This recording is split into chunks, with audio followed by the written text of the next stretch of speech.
Good evening, everyone. Welcome to the Town of Poughkeepsie Planning Board meeting for February 19th, 2026. Please join me for the pledge. Start. Pledge allegiance to the flag of the United States of America and to the republic for which it stands, one nation, under God, indivisible, with liberty and justice for all. Thank you. We have a decent agenda tonight. We have 6 board members here at the moment. We might have a 7th that joins us. So no alternates tonight. First up is Route 9D electric vehicle facility. Been here a couple times, but I'm going to go over some more details. Good evening.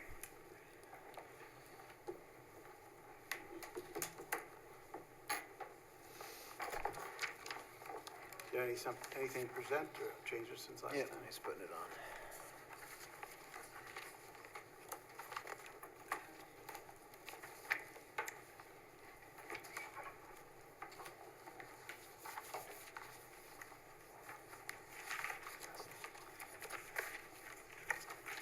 Good evening. My name is Thomas Kerrigan with LaBella Associates, here presenting the Tesla Wappinger in the Town of Poughkeepsie project. It's been a little while since we've been before you, so I was going to give just a quick overview and reminder of the project itself. It's located along Route 9D, just south of the intersection with Route 9. Property is currently 4.39 acres in the Highway Business Zoning District. It's currently undeveloped, and the applicant is proposing a new 20,500 square foot reception and service building in support of a Tesla service facility.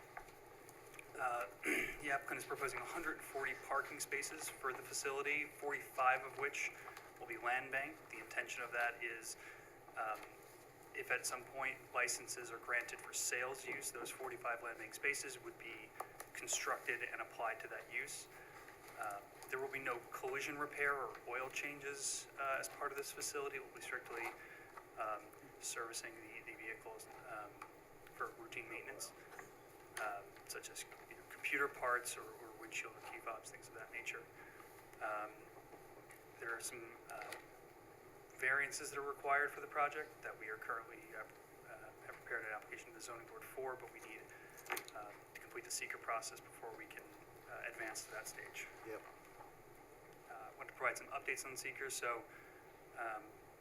we've gotten concurrence from the DEC on the tree clearing window for the regulated species and finding of no wetlands at the property.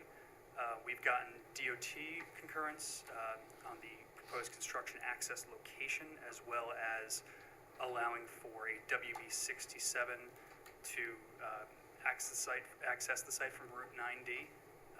They've also requested some signal improvements just to improve the general condition of the intersection directly north of the property, located at the along Route 90 and the South Hills Mall exit at the south there. We've also gotten concurrence from New York State OPHRP for the archaeological monitoring plan and site layout. There is a protected area that we are making sure we're not impacting as part of this development, and to ensure there is no other areas of concern, monitoring plan has been put in place. We recently received approval from the Tri-Municipal Wastewater Plant to accept flows from the facility. It's a good step forward. Yep, and we're currently working to address comments from the New Hamburg Fire Department regarding training. It was previously spoken about that training being provided and a facility tour at the 50% and 75% completion, which the applicant has agreed to provide. Reiterating some of the layout, operation necessitates for the service use 140 parking spaces. That's based off of a 50 plus per day appointments at the facility. That includes vehicles that are being held for repair and vehicles that are awaiting pickup. So there's some extra storage built in based on that. We had previously shown on the plan and had been negotiating with the town and the DOT a sidewalk along the property frontage.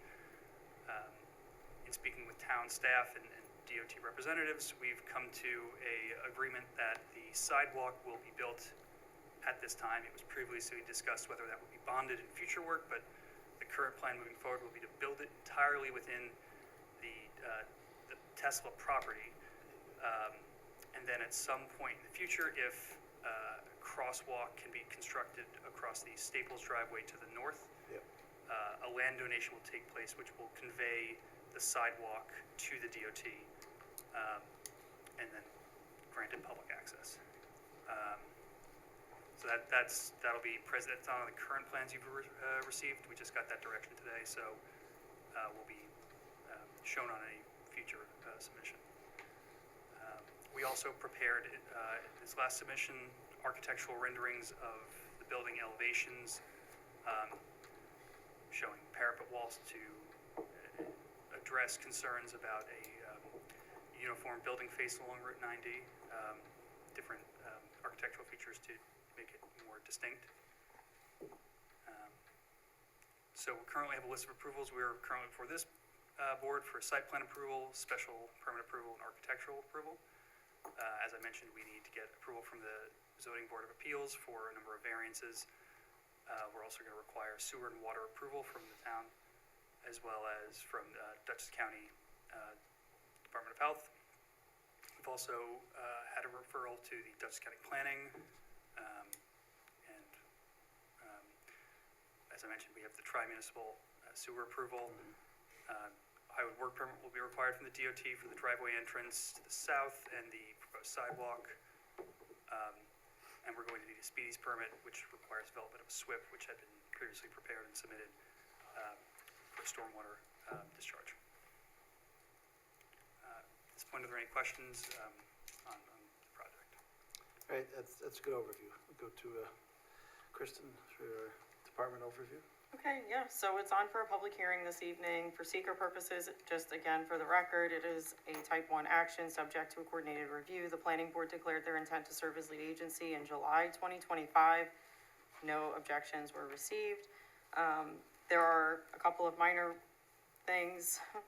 I say minor, but some of them are significant items related to seeker that we're still working through, but we appreciate the responsiveness of the applicant and their clients and their consultants to work with the town and council to work through those outstanding items, specifically related to transportation and traffic impacts, and then also the human health category in your EAF.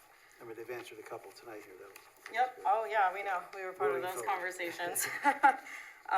It is also on for, as was noted, special use permit review, site plan review, and architectural review. So for the board's purposes this evening, I think it would be really great to be able to give clear direction to the applicant regarding your stance on parking spaces. So again, the applicant is proposing 140 parking spaces plus 45 spaces to be land banked for a total of 185 parking spaces, whereby the town code requires 82 for this intended use in this district. Also related to the special use permit review component, again, staff advise or encourage the planning board to consider additional requirements. One specific example that I've mentioned in prior reviews, including this one, relates to parking within striped parking spaces only. This would hopefully be able to head off any drive aisle parking or however we can fit vehicles in parking.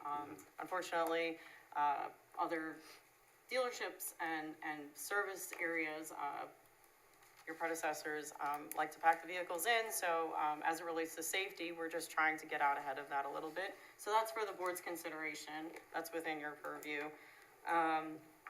Related to, I talked about parking, so that's definitely a big one.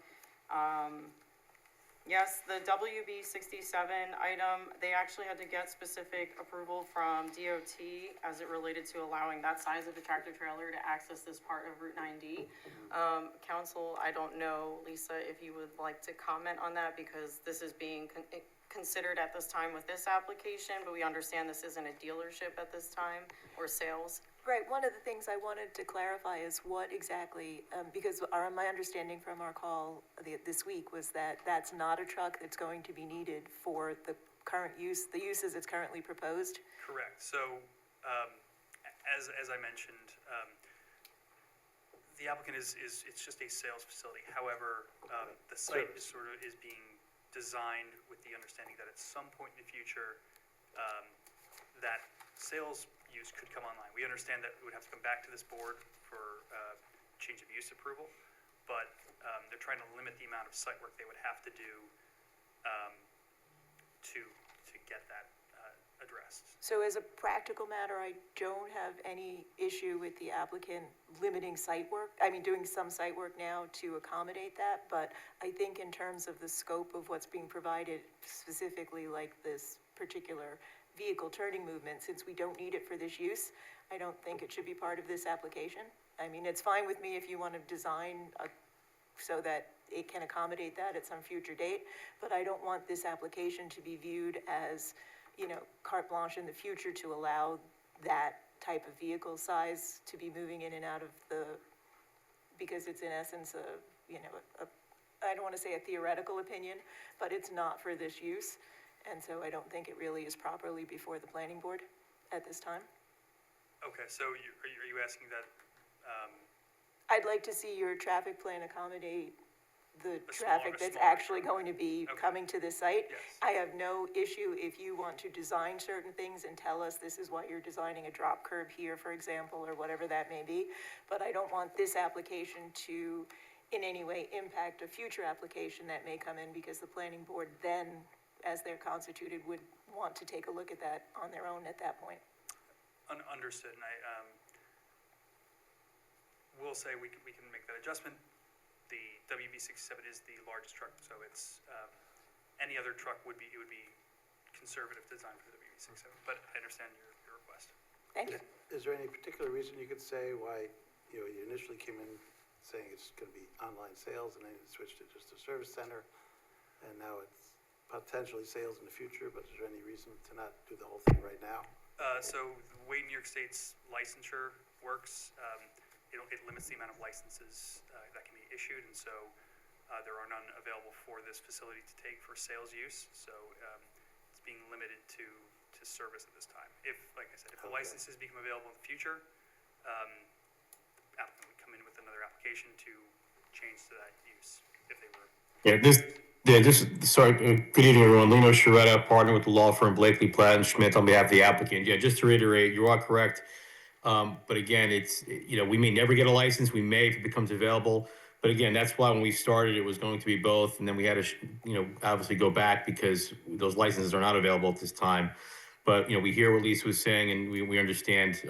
And like Tom had mentioned, Mr. Chairman, members of the board, any change of use, we're going to have to come back to you all. And obviously, that could be in the resolution as well. But we are, right now, this is strictly, for service. But keeping in mind that those licenses, if it does free up at some point, we will be back. But, right now, that's not on the table. So I just want to make sure the board is aware of that. That's all. Yeah, Thank you. That's just unfortunate. You have to divide it like that. Yeah, and that's just a creature of what's available. Unfortunately, we can't do a sales facility if we don't have a license for it. That's just the way it is. Yep. All right, thanks for clarifying. Let's get back to Chris. No, thank you. So, I'll try to keep it moving. There were a lot of items in this review. So operationally, the board may want to talk about some of the appointments per day, as was disclosed in the one-pager provided about operations to date, asking about the number of appointments versus parking spaces, et cetera. We are aware that the applicant is going to continue to work internally, but also provide more details so that New Hamburg Fire Department can review additional materials about emergency access and also response to any emergency situation. There's an item related to the cantilever fence that's proposed, just asking about fence color. The refuse enclosure is required to be built with masonry enclosure. We talked a little about, I've mentioned previously about gates being proposed, like gated fence with slats or whatever, but the masonry enclosure is actually the code requirement. So Right. just to talk a little bit about that. And there were some items related to how batteries are ordered and stored on site, and how parts are held if they're being picked up for being discarded. So there was some operational stuff that was provided to staff and in the written response to comments. So we're just asking for the applicant to place some notes on the plan, pretty much just acknowledging and confirming that, yep, this is how we do business. And then it goes with the site plan. All right. And then, yeah, there are a number of design requirements that apply to all redevelopment and new development projects. I did my best to cross off those that may not apply or have already been addressed. Again, getting back to item I and number 27 of my review, that relates to the trash and storage containers to meet the town code requirement for 210-112. P is worth noting, the number of off-street parking spaces provided shall meet the minimum necessary to adequately serve the intended use. And then also, the applicant noted that they did provide renderings, so it is on for an architectural review. At this time, I think it would be prudent for the board to provide feedback based on the renderings you received. I do think it's worth noting that our chairman actually had the ability to review what is before you. There are two options before you. I know that there's usually some concern with making sure that we're screening rooftop mechanicals and things like that, but if you have aesthetic questions or comments, this would probably be the time to share them. So at this point, given that there are a couple of items related to seeker that we're still trying to button up with the applicant, we're waiting on some additional information in order to review and assess where we're at for next steps. Staff is recommending that you would open the public hearing, hear comments, adjourn, and defer action this evening. All right. Thank you, Kristen. Yeah, you do have a laundry list of items to look at. If I may, Mr. Chairman, just before we go into the public hearing, if that's okay? Well, we still have to hear from engineering and our traffic engineers, is our typical procedure, so we could just maybe do that and then. Sure, that's fine. Yep, I just wanted to add one thing that was said, but that's fine. I'll wait. Thank you. All right. Bobby? Yeah, I'll try and be brief. A lot of the points that we commented on have already been touched on. Just coordination with DOT, Department of Health. The Tri-Muni application was accepted, which is great. We have a few minor site plan comments left. One thing that maybe would be good if you have information to comment on would be about the amount of electrical equipment that's going to be required for the charging stations. Based on the applications we've had in the past, just for 3 or 4 charging stations, it ends up taking up a lot of space as far as the electrical equipment's concerned. So just want to know how that's going to lay out on the site. Yeah, so there is a transformer that's being shown at the back corner of the building in a striped area that's got bollards around it. I'm getting confirmation from the project's electrical engineer if there's going to be any additional in response to that comment. Okay, And we'll be providing that in the next submission. thank you. We had a comment about the new, the oil water separator that's been added to the plans.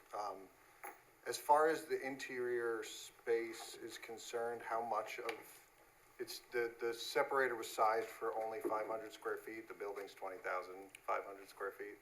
So it Yes, seemed like a rather small area. We're getting that information from the project Okay. MEP as well. We'll be getting that in the next submission. Thank you. What else do we have? There's a couple comments left on the stormwater and grading. We had one comment on one of the new details provided, and then the biggest outstanding on the stormwater would be they're showing a connection to discharge their treatment into what's a drainage line that's owned by the South Hills Mall establishment, so they just need authorization from South Hills Mall ownership in order to connect to that line. So I don't know if you've had any progress on that. We've spoken with South Hills Mall. There's been an agreement in concept to connect. The details of what that looks like is being negotiated still, but they're open to us making that connection. Okay. That's pretty much it for me. All right, thanks, Bobby. Yep. We have our traffic consultant here. Can you unshare for a second to Yes. see him? Hi, everyone. Mark? Mark Pachoro from JMC. We did review the applicant's submission materials. We did have a comment letter that we had issued on February 9th, 2026. with, comments that we had were related to a sensitivity analysis that we were requesting as it relates to Hudson Strands development, which is nearby, and looking at that. I will say that the applicant did provide a subsequent submittal this week that I did review. It appears, that comment has been addressed as far as our concern. The analysis appears appropriate, and the operations are similar. With and without the other development considered there. So that was a later submission provided by the applicant. They did provide also a left turn lane assessment, which showed queuing concerns as it relates to a potential, if a left turn lane was to be provided for the southbound direction of Route 9D there. So I don't believe that would be recommended, but this would be under the purview of the DOT as well. As was mentioned, there was a big discussion this week with the New York State DOT as it relates to various items with them. The sidewalk was a big discussion item that was discussed as well, and it appears we might have a path forward that benefits both the applicant and the town. And then as far as the site plans, we did mention about depicting the limit of vegetation to be removed on the site distance plans that was provided on the site plan, as well as it looked like there might have been a truck that might have been shown on a particular plan in error that just needs to be cleaned up. All right, thank you, Mark. Now, your attorney had a question before, or a comment before we open the hearing. Oh, thank you, Mr. Chairman. No, I just wanted to say, it's been, we've been working with staff, and we appreciate town staff working with us and the applicant in terms of getting us to the finish line, particularly when it comes to SECRA. Our goal is to, just so the board's aware, we have, a couple of items that your consultants have asked us to address. We intend to provide that to you by the deadline for the next meeting. And we're hoping, Mr. Chairman, members of the board, that by the next meeting, provided that the board is satisfied with the information, at least on the SECRA front, we're hopefully looking for a neg deck. Just a point of traffic, just to remind the board, and I know the consultant's aware of it, but when we did our traffic study, we did consider it being a sales facility. So those calculations and metrics are in there, because obviously we want to go with a conservative approach. So those numbers are in there. So I just want to remind the board of that. But that's it. I just really want to reiterate, we've been working with town staff, and we appreciate, the staff accommodating us and, jumping on the phone and answering questions. So, we just, hopefully we can get to a negative declaration, hopefully by the next meeting, and just want to, thank staff for accommodating us. So thank you. All right, thank you for your comments. Yeah, it looks like you did answer a few of our concerns since last time, and that was good. So hopefully next time we can move forward with seeker. Thank you. And that'll let you get to the ZBA.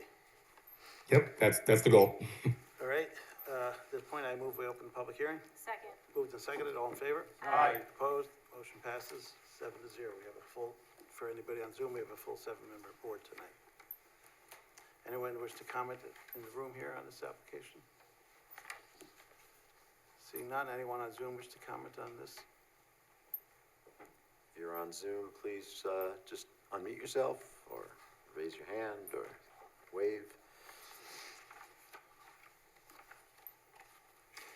Will be other opportunities, so at this point, I move we adjourn the public hearing to March 19th, 2026.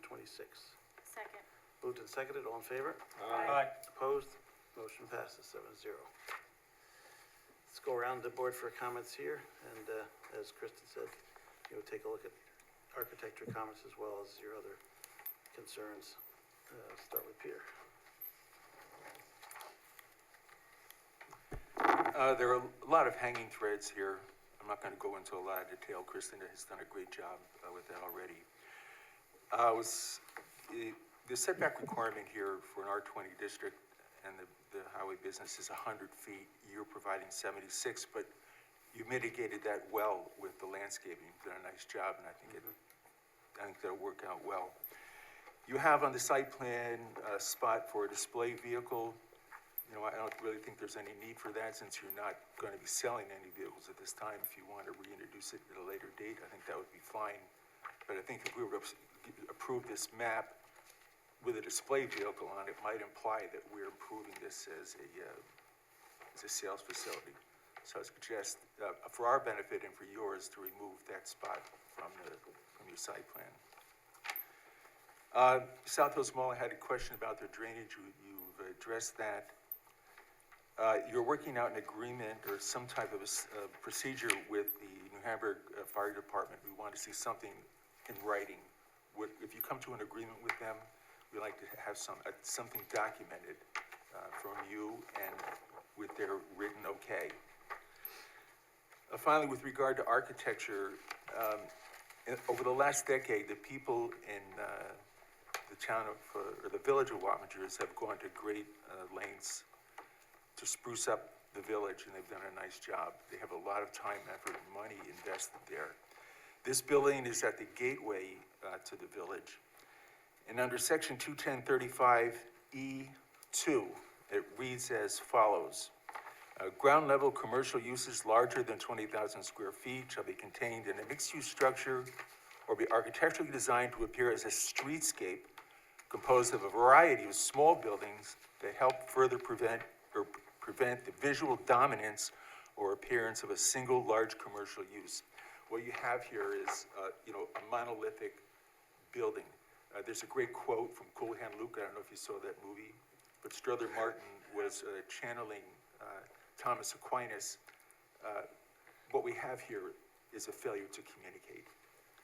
So I think what you're going to have to do is go back to the drawing board, come up with something that is in conformance, because this section reads shall, not may or could. It reads shall. So that is one of those sections of the code we are seeking a variance for. Well, go ahead, understand you can your seek, concern. and I wish you all the luck. But I think that ordinance was written for a reason, and it couldn't have been applied to a better location than this. It was written for the specific purpose that it would not have a deleterious effect on the adjacent property owners. That's all I have. Thank you. Thank you, Peter. Sid, do you have anything this time? No. Nicole? Go down the line here. Not yet. I have a question for you. How long does a vehicle typically stay at the repair facility? So there should be some representatives from Tesla on the line that can maybe weigh in on operational questions. Yep. Hey, how are you? This is Jack Barchese representing Tesla. So as far as like customer vehicles on site, they vary depending on what kind of work they are getting done to the vehicle. But typically most of our repairs are dropped off and picked up within the same day. So they're only on site for a few hours at a time. Okay, so one day. Yes. Okay. All right, you spoke about the proposed sidewalks. We just ask when you do them that they be accessible for handicapped people. So they will be designed to that and to New York State DOT standards with the understanding that they may in the future be conveyed to the DOT for ownership. So yes, that is part of a DOT requirement. Okay, great. As far as battery and car parts storage and disposal, we would like that information to be noted on the site plan. Understood. Okay. Let's see.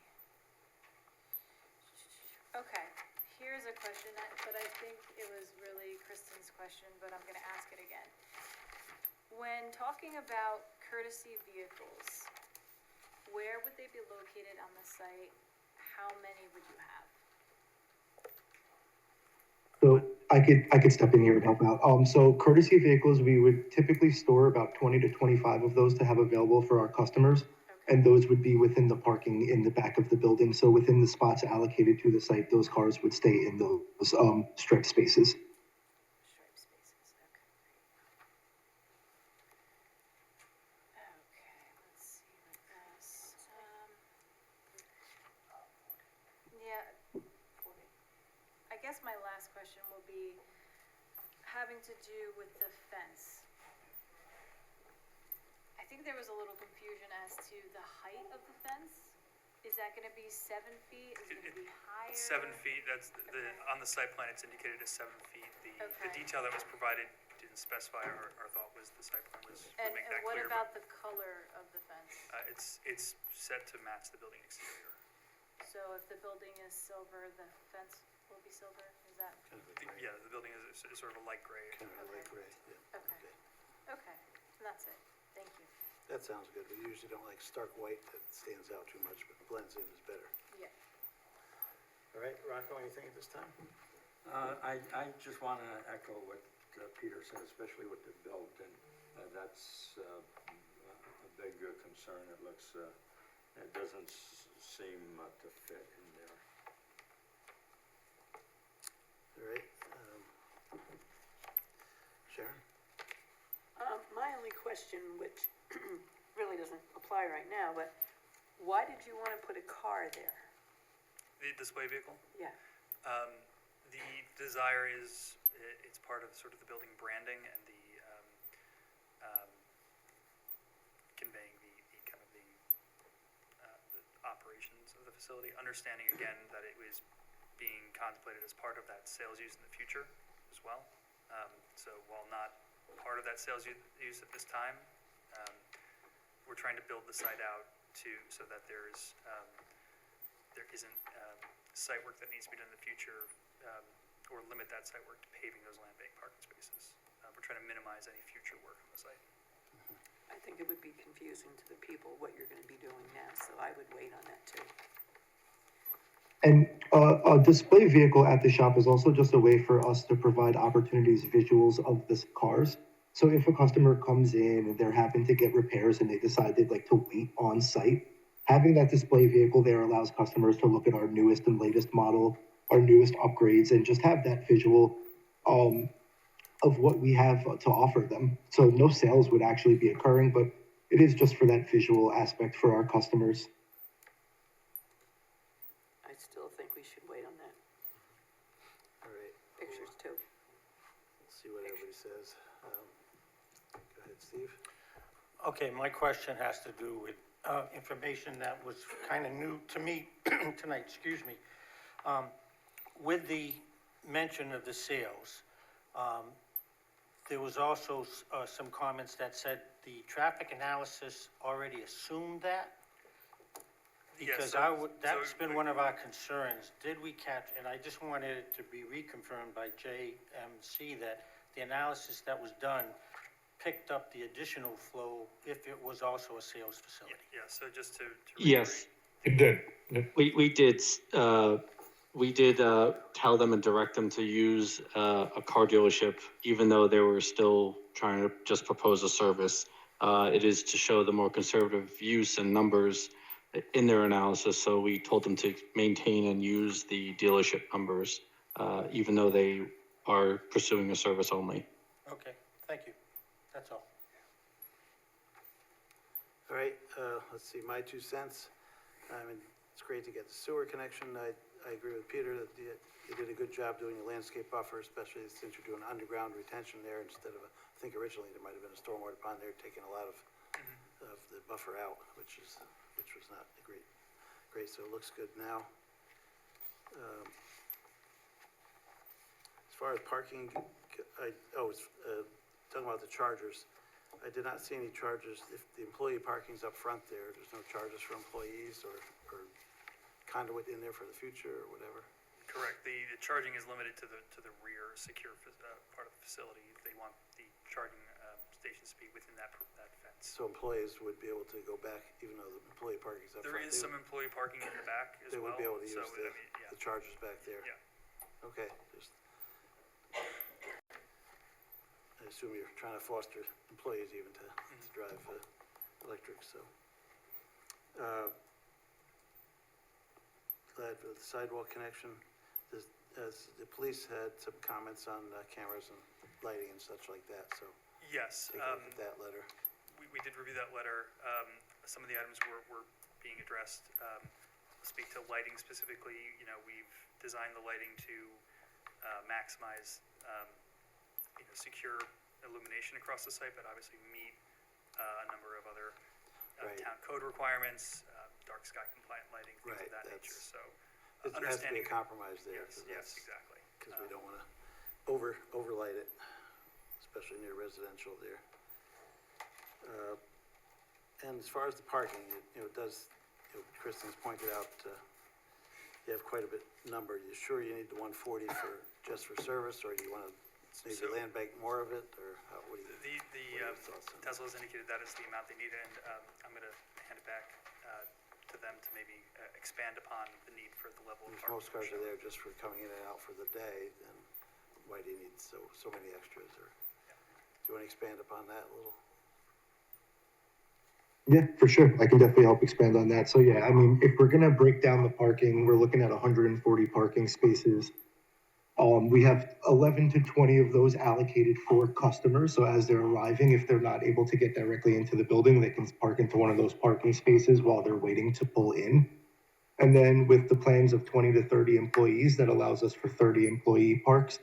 And then we also are expecting around 50 service appointments per day, which would bring us to then, I believe, that brings us to right around 95 parking spots needed.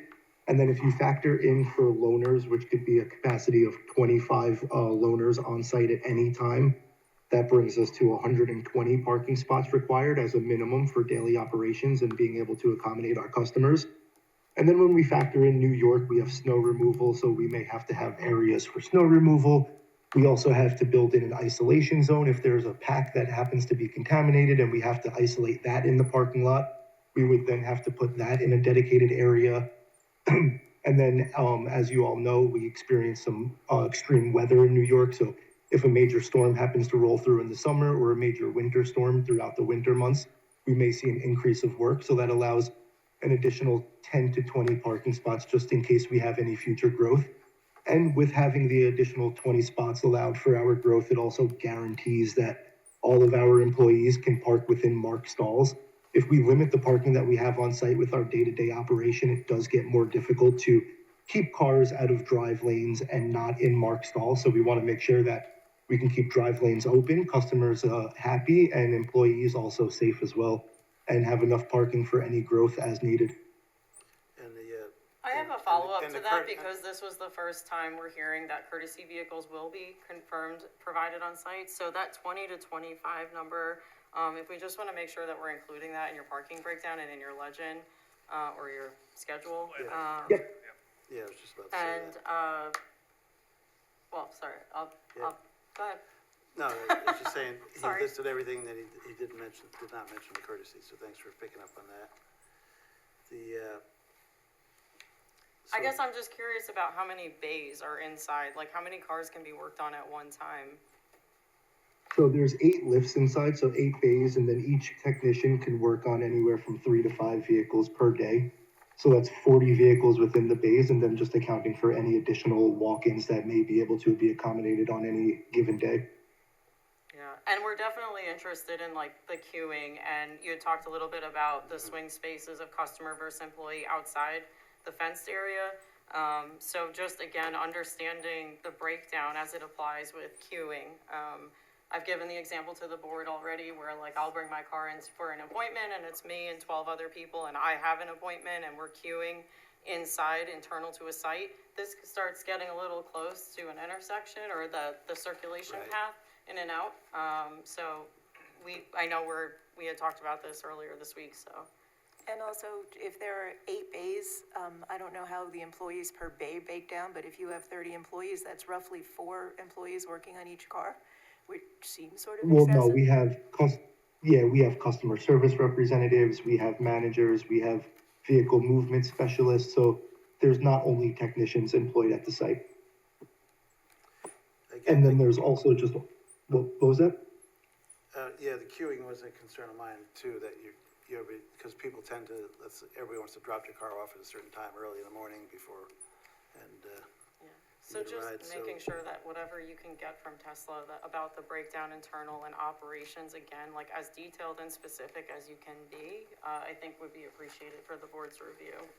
I'll let Tesla Yep. confirm this, but, in my experience, when I bring my car in to be serviced, you have a time frame where you're supposed to show up with your car, so I would imagine that it would be a similar function here to help reduce any kind of queuing concerns that might be there. but you did say you were trying to allow some parking spaces for those cars being dropped off, so I assume somebody's gonna grab it when you come in and take it to the back and park it. Yeah, yeah. So, So I mean, the gate- so- there would be a delay when you drop your car off and then it's brought into the rear secure lot, so. So will the gates be typically open then during operation hours and to make it easier to? I can jump in here if I might. So yeah, when the vehicles do show up, we only schedule enough appointments for what the site has capacity to handle. So we make sure that everything is spread out for all of our advisors to be able to check those customers in a timely manner. Typically, our check-in process only takes about 10 minutes for the customers to pull in. The service assistant takes a quick picture of the car and then intakes the vehicle. And then we have our vehicle movement specialist come up front. And then if there's an open work bay for that car to be worked on immediately, that car will be transported right into one of the open work bays for that work to be completed. And if not, we do have one door on the front of the building and one roll-up door in the back of the building. That car could essentially go right through the shop, not have to go through any of the gates, and go right out into the secured lot while it's waiting pending being brought back into a work bay. Okay, that helps to clarify it. This is our first experience in our area with a gated dealership. Yeah, I just think the important note about all of this is, so number 9 in my review for the planning staff is asking again about more documentation about the operations, so getting something in writing about operations and the queuing and intake and all of that, so that would be helpful. I received these questions a couple days ago, fully prepared for tonight's call, and then I'll be working to put these in a memo for the town as well. Thank you. No problem. Chairman? Yep. May I ask another question? Sure.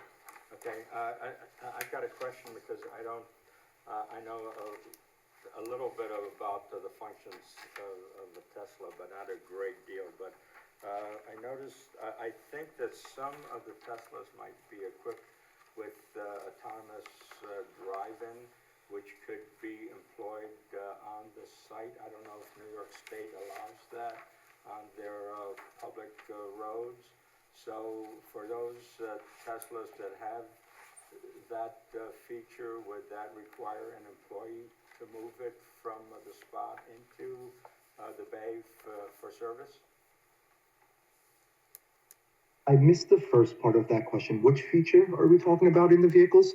Well, I know I have friends that have a Tesla, and they can come out of a supermarket, for instance, and they can call their car and it shows up to pick them up. Understood. Yes. So we have what's called a geofence. So essentially we set up like a virtual fence around our location. So once a car does come on site, it is put into our system that it is, excuse me, within our geofence, within our site. And then our technicians or our advisors, as that car comes in, will also put the vehicle in service mode. So essentially what that does is it puts the car in service mode, lets the customer know like, hey, your vehicle is here, but we're going to deactivate a few features just so that we can have safety and we're not recording inside of our facilities. And then once the customer comes to pick up their vehicle, we would take the car out of service mode, and then all of those features would be reactivated again for the customers. Okay, I guess another question along those lines is that if New York State does allow the car to drive itself over public roads, that would minimize the number of learners that you would need even? That, I think he's getting at autonomous probably, but that's vehicle. kind of futuristic. Yeah, I was going to say that's a very difficult question to address. It's possible now. Yeah. It's a law issue, it's not a function issue. The state has to I don't know. allow it. Do you know if that's permitted in New York State? I don't know. I think even in states where that autonomous driving is permitted, there has to be someone in the vehicle to be able to take command Yeah, if could it's you wrong. speak up? I don't know Sorry. if your mic is working. My understanding of the law is that in other states where there is autonomous driving permitted, there has to be someone in the vehicle to take over in case something happens. So I don't think you'd have a situation in any time in the near future where vehicles would be driving themselves to the service facility. Yeah, that's my understanding of it right now too, that somebody needs to be ready just in case, but the technology is improving. Yeah, I know that where this person particularly purchased a Tesla, if they had lived in another state, they wouldn't even have to go pick it up at the dealership. It would have arrived at their home. Well, that's, All right, I was gonna That's why say, I'm asking. Yeah. is- I'm trying to solve these problems, Rocco, whoa. we got a lot of other issues first. No, but I mean, but at least the first question was irrelevant. All right, at this point, I wanted to, just toss around the board if they had any architectural ideas. They provided two renderings, one that looks more modern like they have typically, and another one with a mansard roof.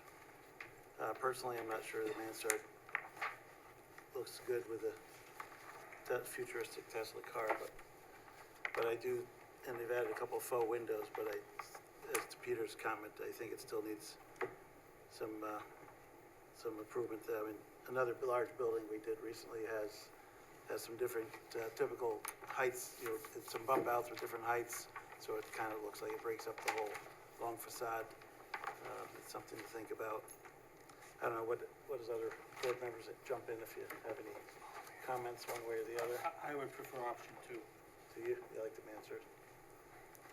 Okay, Yeah, option 2. all right, we're hearing a couple of mansard roof weighing in here. I thought that with Peter's comment, we were asking them to go back to the drawing board a little bit. So if that's the case, then neither of these would be True. something that we would even be considering. Yeah, the mansard might be higher to, if you're trying to break it up into pieces and have something a little higher than another, like we did for the self-storage there, Route 9, that the mansard might be a little harder to do with that, but. It's just you somehow could have- breaking up the but mass. you could have a section of mansard and a section of something else, and you would just, We'll review that with the architect and see if they. I don't know, just have an architect, your architect take a look at it and see if there's, but I appreciate they added some windows, came in totally blank before.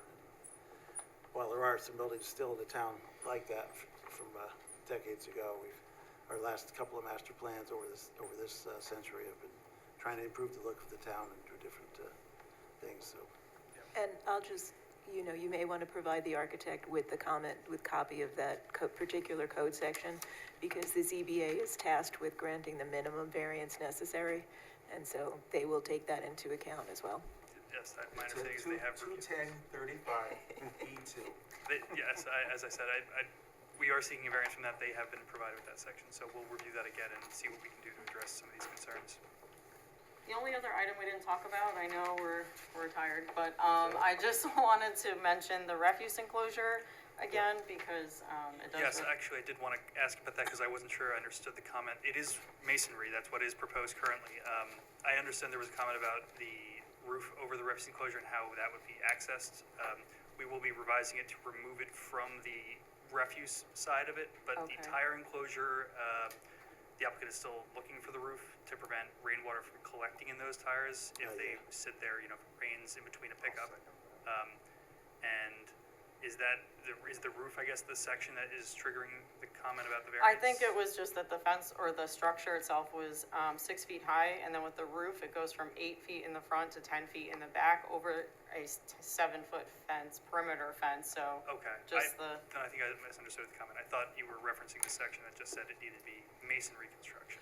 Yeah, I thought somewhere in one of the details, it was showing like only one of the 4 bays was actually masonry Oh, no, enclosure. it's everything is masonry with the exception of obviously the gates and the Okay. roof would be masonry. So it's, Okay. yeah, Just I think it's- confirming, yeah. yeah. I mean, it almost sounded like the roof was tilted toward the front. You don't want rainwater coming toward the front and making So ice the in roof front is of it. tilted towards, it's tilted towards the rear of it, Toward the and then rear, there's okay.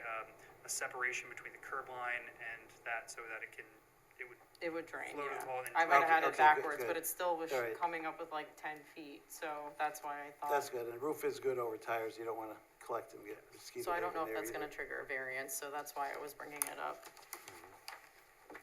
All right, sounds like you're thinking of all those things, so. right. And I think as the detail noted that that'll be designed as part of the building permit, so whatever is designed would be designed to not require a variance. Okay. Yeah. It's just that, because the detail says what it says, so I didn't know. Lisa, if you have any comments on it at this No, point. as we sit here, I don't remember what the height variance, the height allowance is for accessory buildings there and what they are, so I'm sure once we look at the plans, we'll figure out whether a variance would be needed or what would be needed to avoid one. We'll review it ahead of the next submission to make sure that whatever is shown is conforming with the code. Sounds good. All right, I think we're ready to move forward tonight. I move that the planning board defer action on this application and direct the applicant to respond to comments in writing of the planning board and those received from town departments and agencies included but not limited to the following 1 through 13. Second. Moved and seconded, all in favor? Aye. Opposed? Motion passes 7-0. Thank you. Some good progress on some items, and just hopefully we'll be ready for next time, seeker. Thank you, everyone. Have a good night. Thank you. Okay, next up is Manor Hill Community Project. Come on down.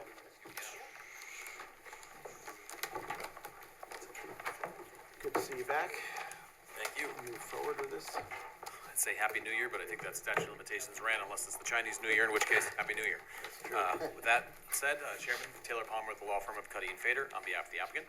I am joined, of course, by Christian Paggi of Paggi Engineering. As you mentioned, Mr. Chairman, we're before you for our continued public hearing in connection with our application for site plan and special use permit approvals.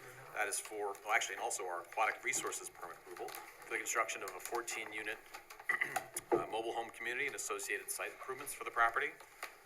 As this is the continued public hearing, if I may, for the benefit of the board, since it's been a little bit since we were before you all, we're hanging out with your friends at the town board and the zoning board.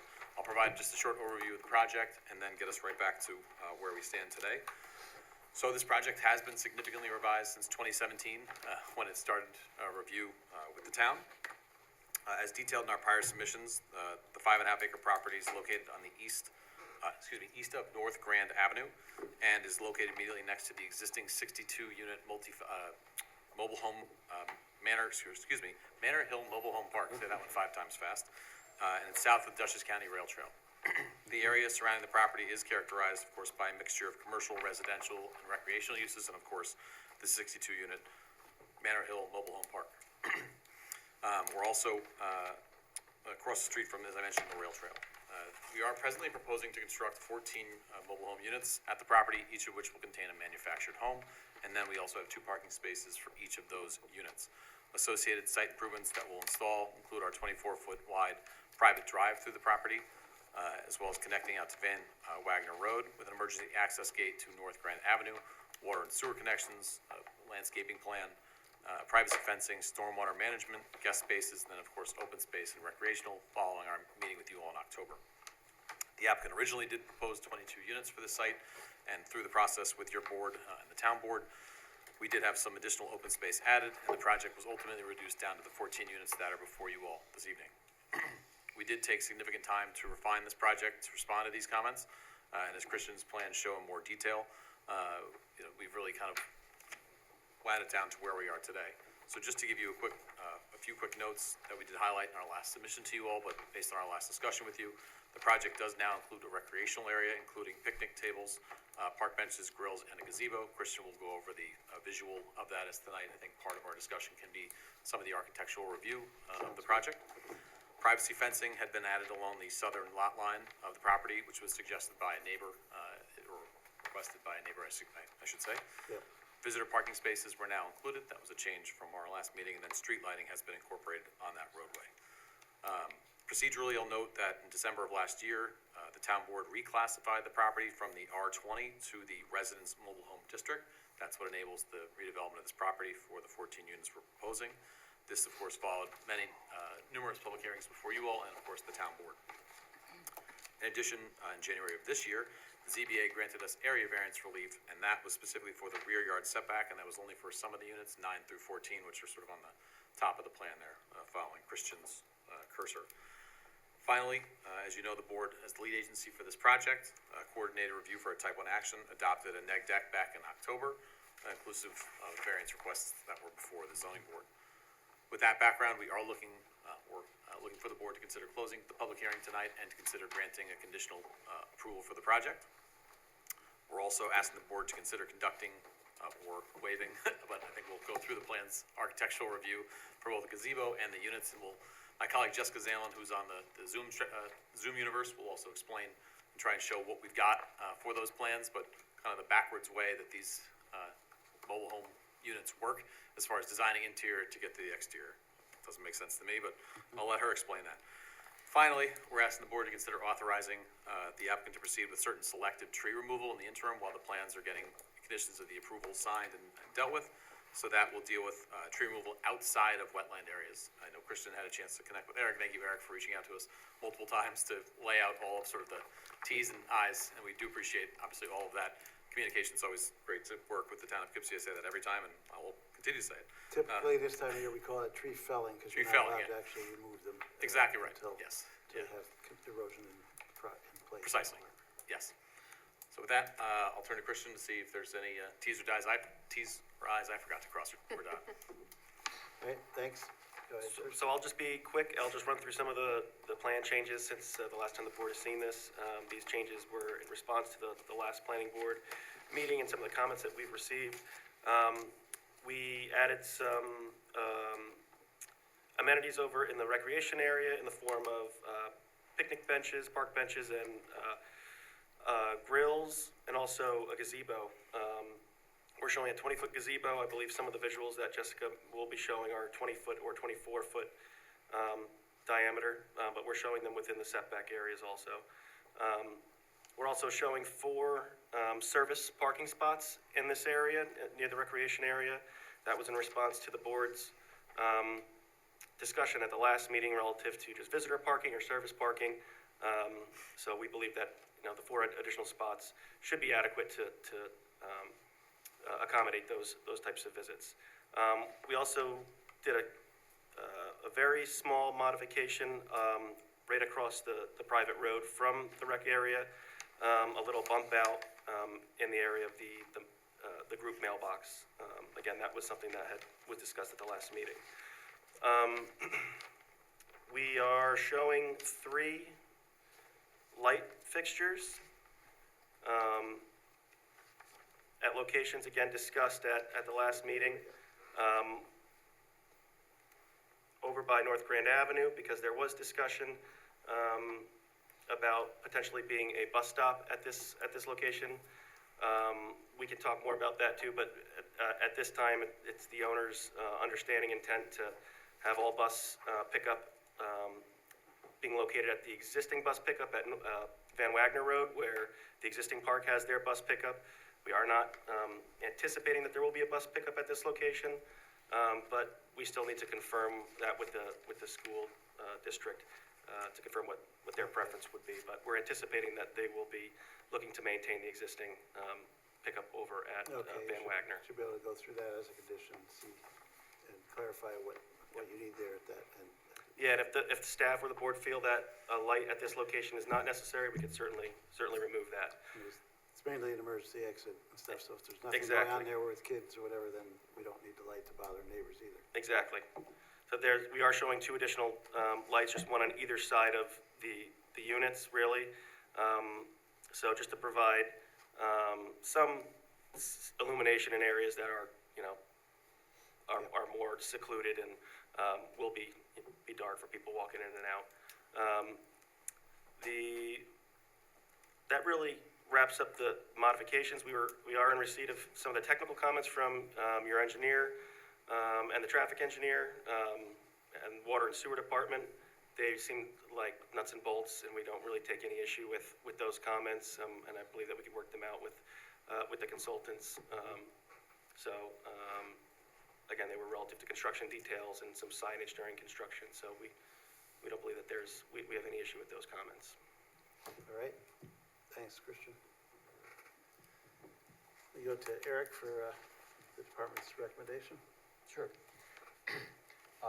The application, I think Taylor covered the procedurals pretty well.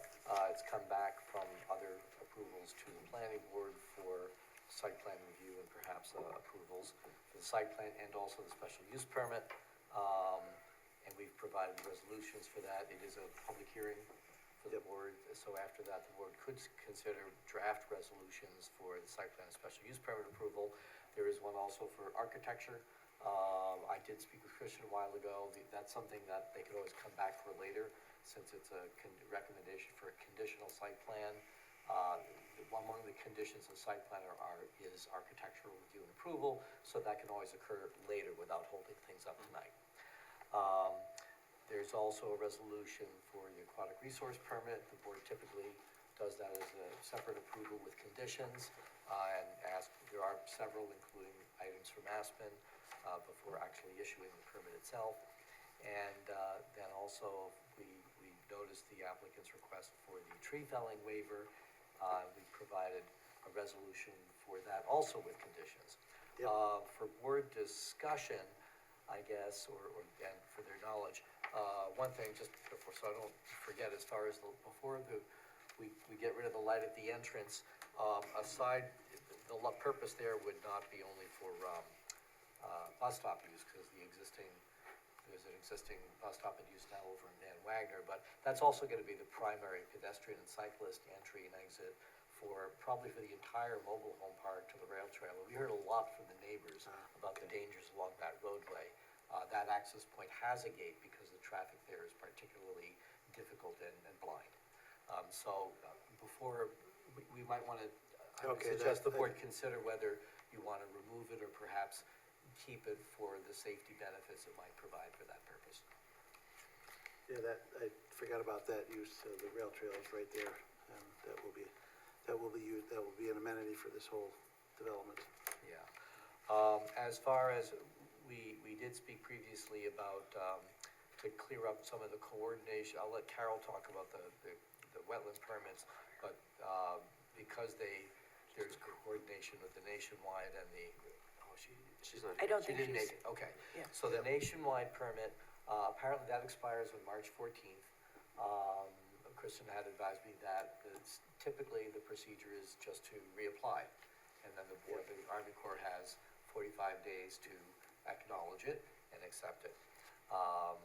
So that will commence as of March 14th, and the result will be whatever it is. When they Right. answer.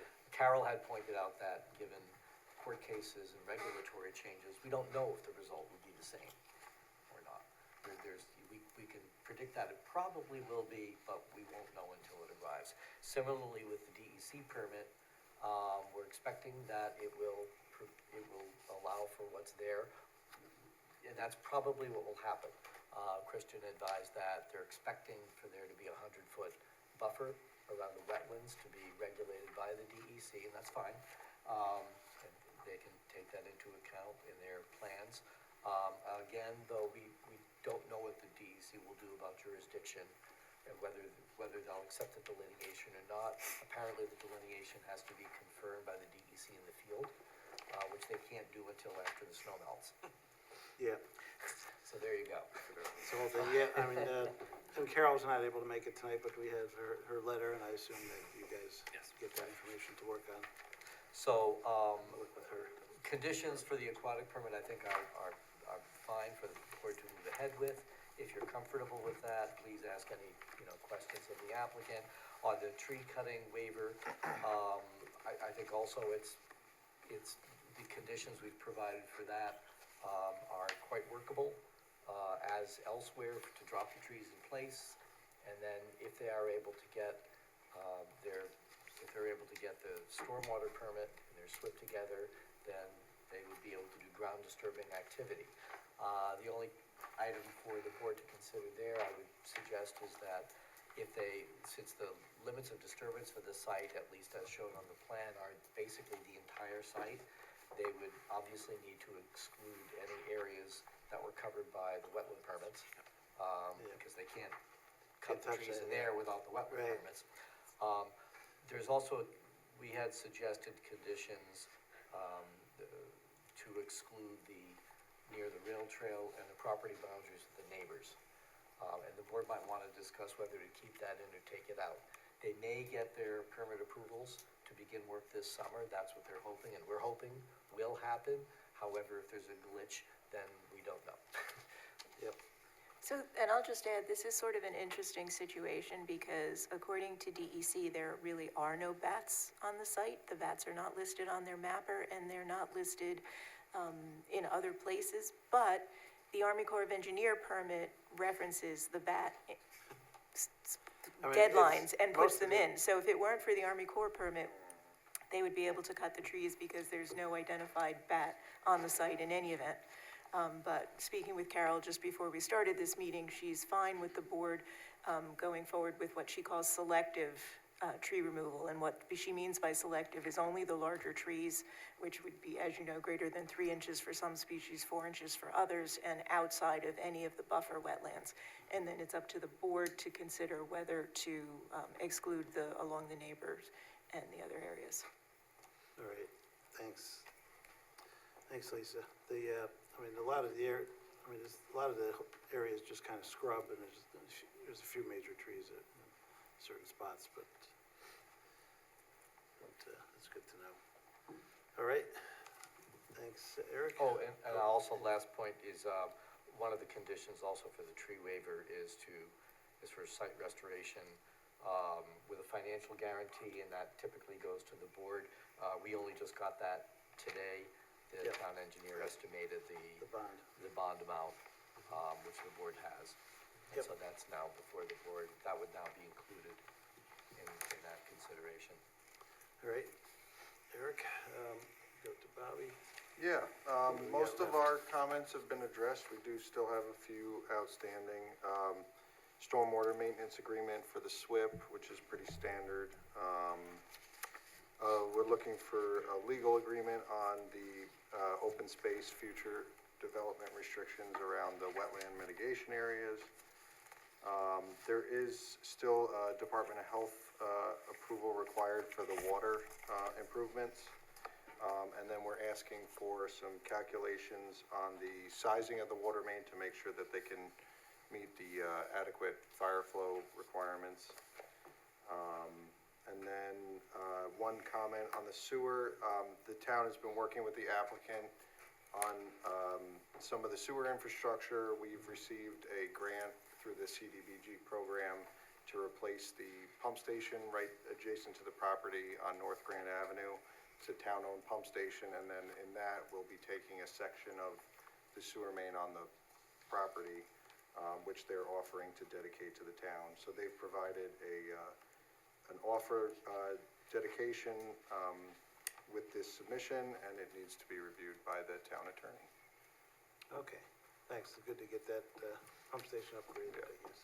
And one thing, I did miss the fence in the review, so I'll just ask for a note to be added, because it's on the property line, that's staked out by a surveyor prior to installation.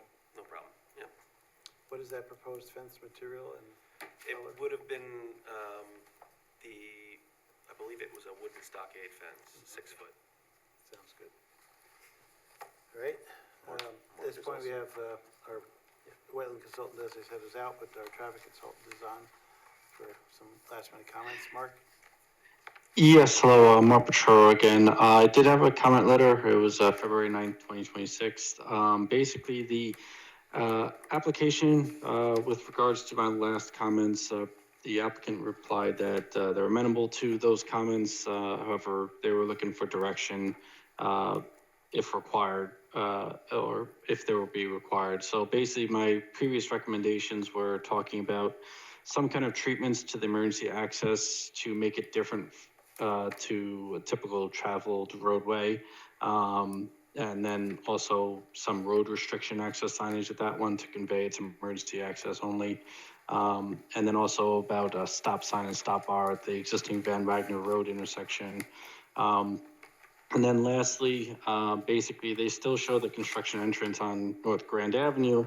I think it's really just up to where the location should be, whether it's through the existing Van Wagner or if it's through North Grand Avenue.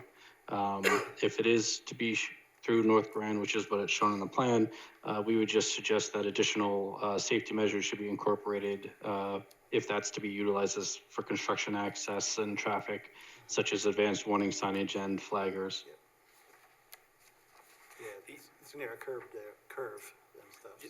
The intention is to have the ability to utilize the North Grand access. That access was used during the construction of the sewer main. So there actually is a road that's kind of rough cut along the proposed roadway already. There was a line of sight study done. We did site distance measurements when we were proposing this as the main access for this property. And we met a representative of the town, your town engineer, CPL, and the highway super out there to confirm that they were okay with the site distances. And they were. The discussion was whether or not additional safety precautions like signage were going to be needed, or a site distance easement was going to be needed from the adjacent property owner, and it was determined that it was not. So we hear the concern.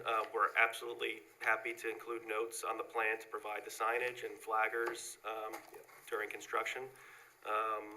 We can add that on the plan, and I'm sure that as part of a permit from the highway department, if this is, that we're gonna have to obtain to finish this curb cut, that would be a requirement, anyway of the highway permit, so I think there's. Keep it safe. Yeah, belts and suspenders there from the town's perspective, so I just wanted to clarify what the intent was and why it is we're using that location.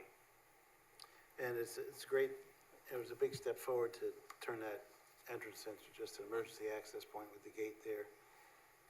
But probably on the north side of that gate, you make sure you have, furthest from the housing, you should have a pedestrian capability around that gate for. Yes. For people getting to the rail trail.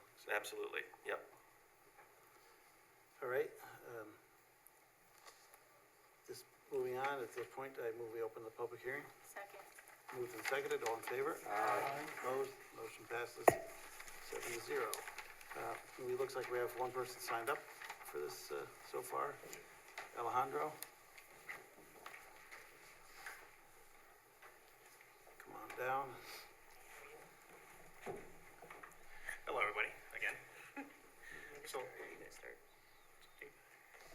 Well, my name's Deborah Lee Ceballos, I'm the spouse. Okay. We may put a little wrench in some plans, I guess, because we are now the new owners of 240, the property that is right along where they're proposing the access and everything. It used to be the Sopers, I guess you would say it, so we just, Speak right into the microphone, please. Thank so then we just have some concerns for like the access there and our privacy and our safety, and then also now increased foot traffic that may now come into our residence that we own.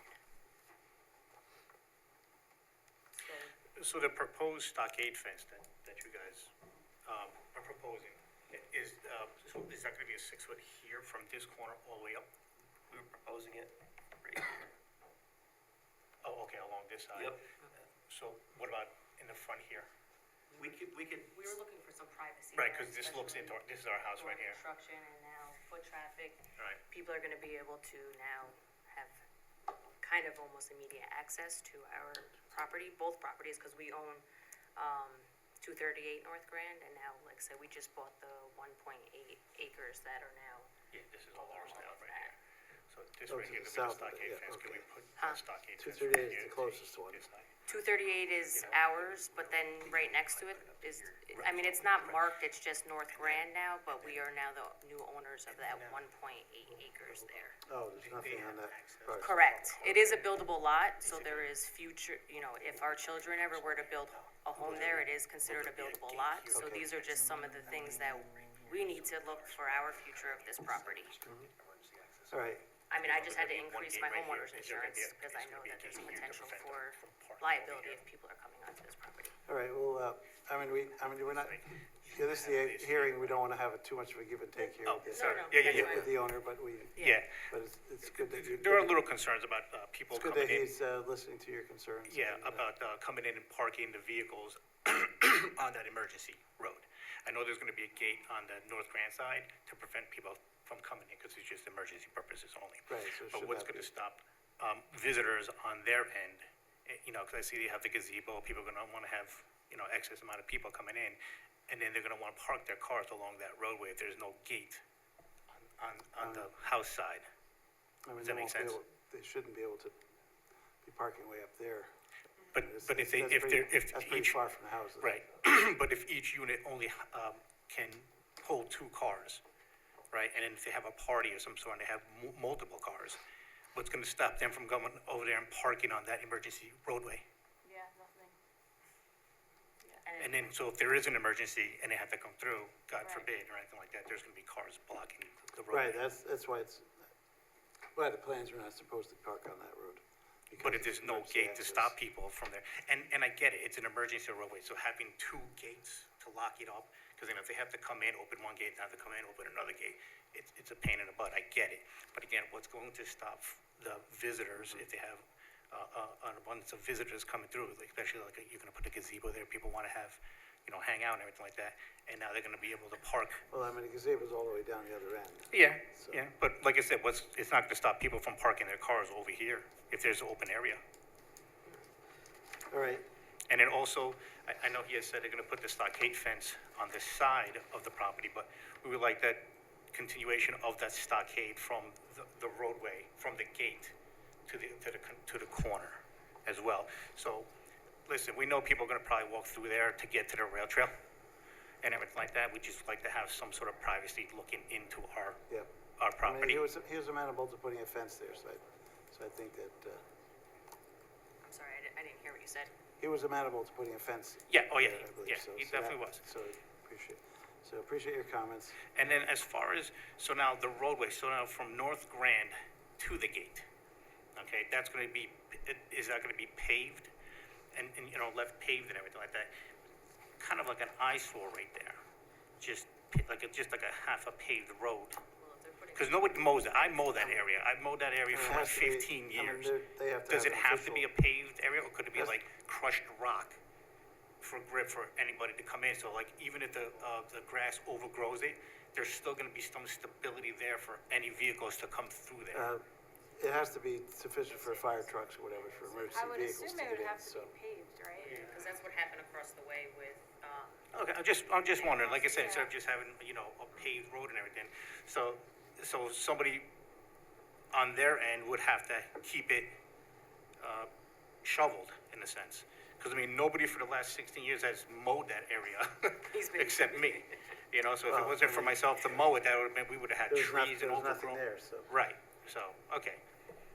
Yeah, so No, like I said, no, our yeah, concern was the fencing on the front end, which, they said they were gonna take care of. But then access to everybody else on the other side to park their vehicles on that roadway, Yep, from the other end. all right, thank we you. got it. That's it. Thank you. Thank you for your time. Thanks for your comments. Yeah. Thank you. Is there anyone else wish to make comments on this application? Is there anybody on Zoom who wishes to comment on this application? Does not look like it. Seeing none, I move we close the public hearing. Second. Moved and seconded, all in favor? Aye. Opposed, motion passes.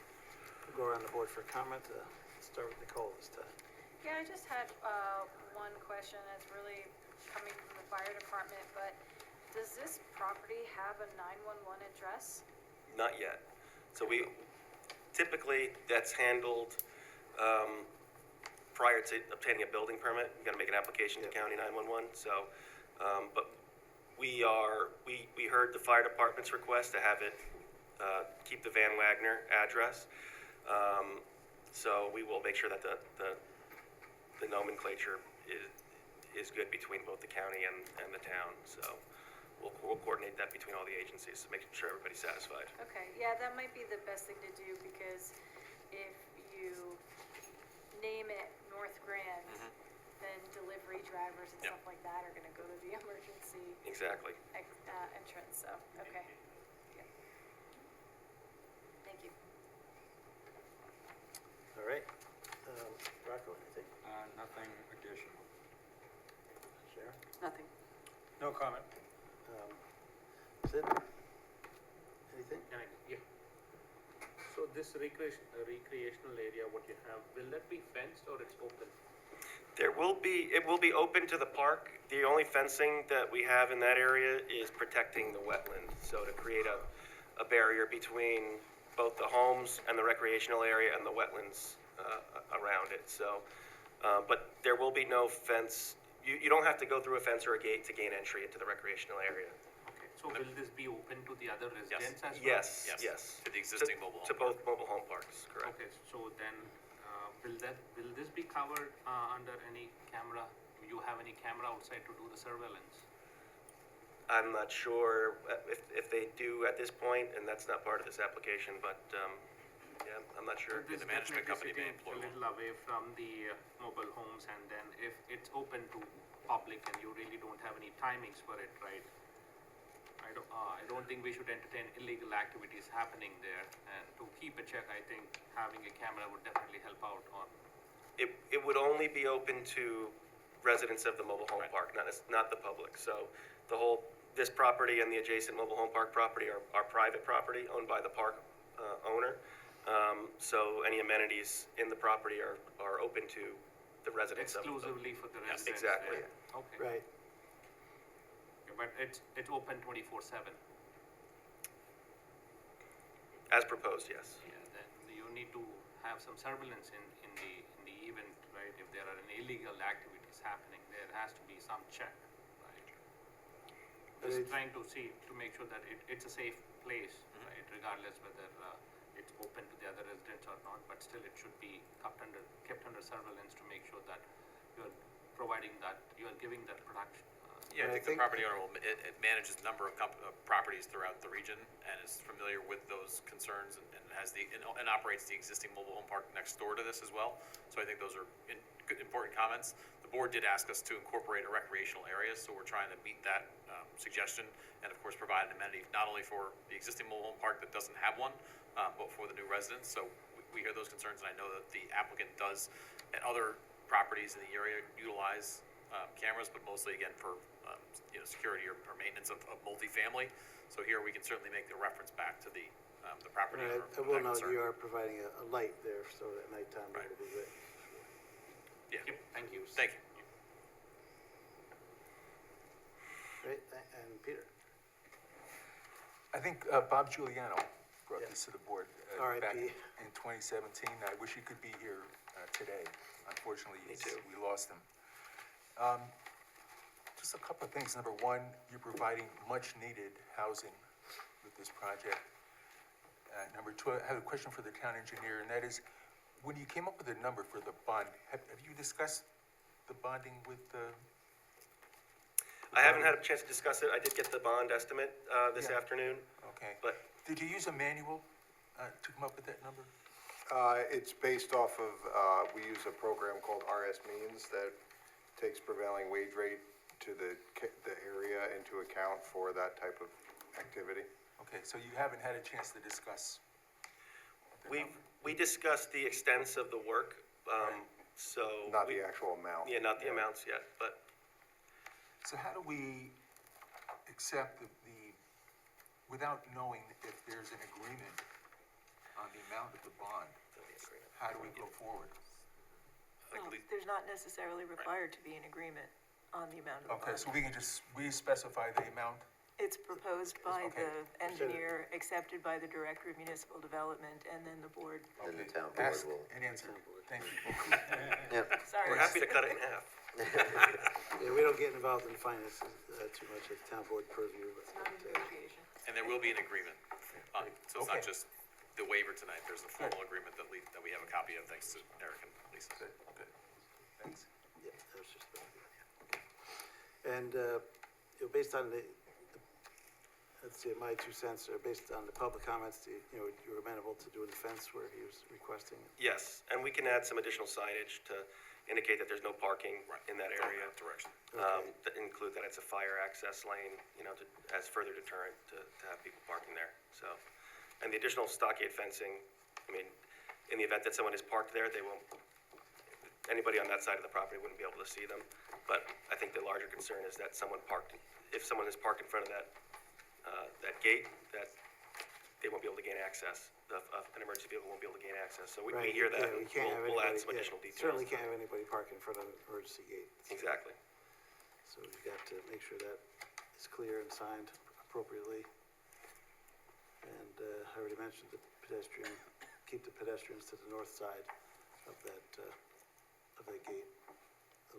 it from them as well. Let's see, what else did I have? The only other thing I had is, I guess that's clear from Carol's letter, you have to make sure you do the mitigation before the road construction, the way it's worked out. That's my only other comment, so I think we're ready to move forward. I move the planning board grant conditional site plan and special use permit approval for the Manor Hill Community Project, subject to the following. Respond to the comments of the planning board and those received from town departments and agencies, and responses to be reviewed by the planning department as to adequacy and completeness, inclusive of but not limited to the following 1 through 14. Second. Move to second, all in favor? Aye. Opposed? Motion passes 7-0. Do you have any architectural to show Yes. tonight? Jessica Zalen, my colleague from Cutting and Fader, if you wouldn't mind, put some pretty pictures on the screen. I mean, Bob Giuliano had showed us that, the housing. So options. Jessica's gonna make it more complicated than write that. Well, we did provide some champion, images of what the intended, mobile homes will look like. So what she's gonna describe is what pictures they provide to us, but how we're going to change them. So we may ask for the board to say, yes, that is good. As long as it's similar to this, maybe we can review with staff if there is a final design that comes out in the future. So Jess, take it away. Sure. Hi, everyone. Good evening, board and town staff. My name is Jessica Zalen. As Taylor mentioned, I'm an attorney with the law firm of Cuddy and Bader. I'm just going to briefly discuss with you all what we are proposing architecturally here. As Taylor mentioned, we previously submitted some Champion Homes brochures to you for review. The applicant is now looking at some Cavco and Colony Homes manufactured home units, which are similar to, but not precisely what we had previously provided. Generally, we are proposing units that look like the photos that I'm about to show you. They'll have some minor differences and clarifications. So I'm just going to share my screen if possible. Okay, so this over here, can you see this picture? Not yet? No? There we Okay, go. do we see this photo? Yes. Yes? There we go. Okay, so this is one option for a proposed mobile home, and I'm going to jump over to just another one. Hold on, I'm just trying to. These are also gonna incorporate like landscaping. Of course, there's the 2 parking spaces Yeah. for each space. So these don't give you that representation. This is just for the Oh, style. yeah, just the buildings, yeah. But here the second option. Basically, between these 2 options that we're proposing, each home will have a 7/12 roof pitch with a full attic. They'll either have a full, as I showed in the first image, or a half front porch, as this unit shows. Where you see the center vent skirting on the bottom of this image, instead of this, we will have insulated skirting that will appear like a concrete base. And then, as Taylor mentioned, each of these units will have professional landscaping as well as the 2 parking spaces. They'll be manicured and maintained. So overall, the proposed units will be substantially similar to what we're showing here. They'll also be minimally visible from the public right-of-way. So we are respectfully asking that the board confirm whether these are sufficient to complete their architectural review, or if in the alternative, the board could waive or delegate the final architectural review documentation to the town staff. I do have a couple of other images to show the board, which I will jump over to now. We also, as you know, are proposing a gazebo, which we have 2 options that we'd like to share with the board and kind of get your insight or buy-in into as to what form you would prefer. This is a first option. It's this kind of square look, a little more modern. And I will switch to my second option, which is a more traditional rounded gazebo on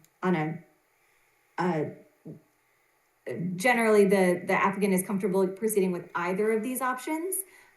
So if the board has a preference in this regard, our eyes and ears are open to it. Any comments? I would say gazebo number 1, definitely no. Definitely no. Definitely no.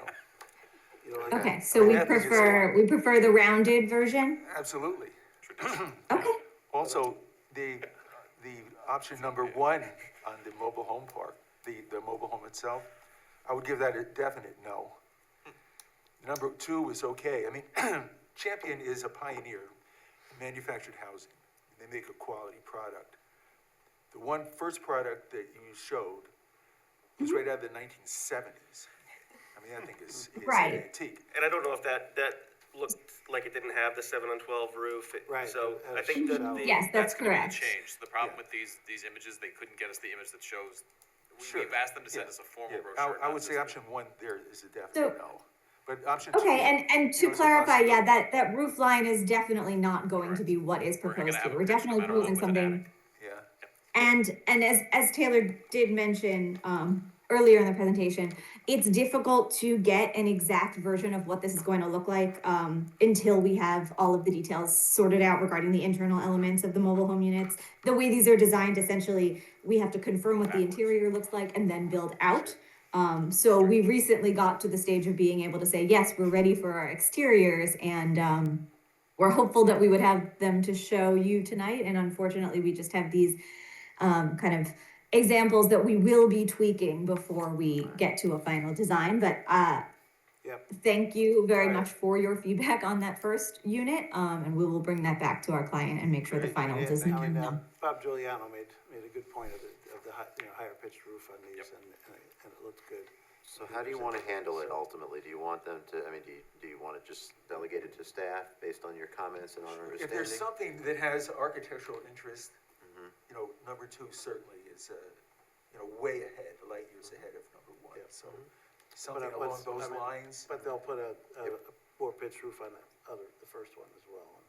You know, if you have, I had set this up as being a condition of site plan signature to go through architectural review, but depending on their timing, the condition could be reworked to provide for a later date than that. They're gonna have to develop, it's gonna take a while to develop the site.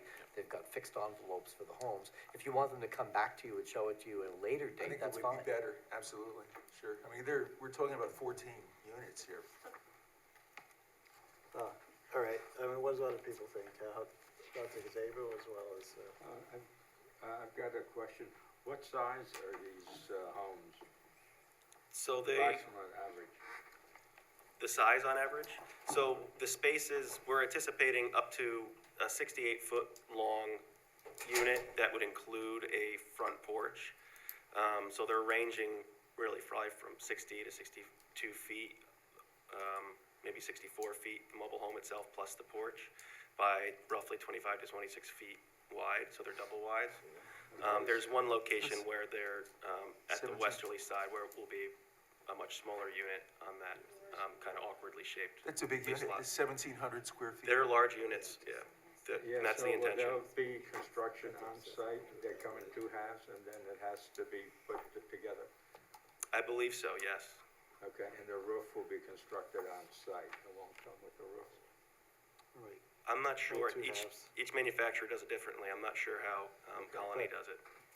I mean, as long as it'll have the higher pitch that they're All right. showing.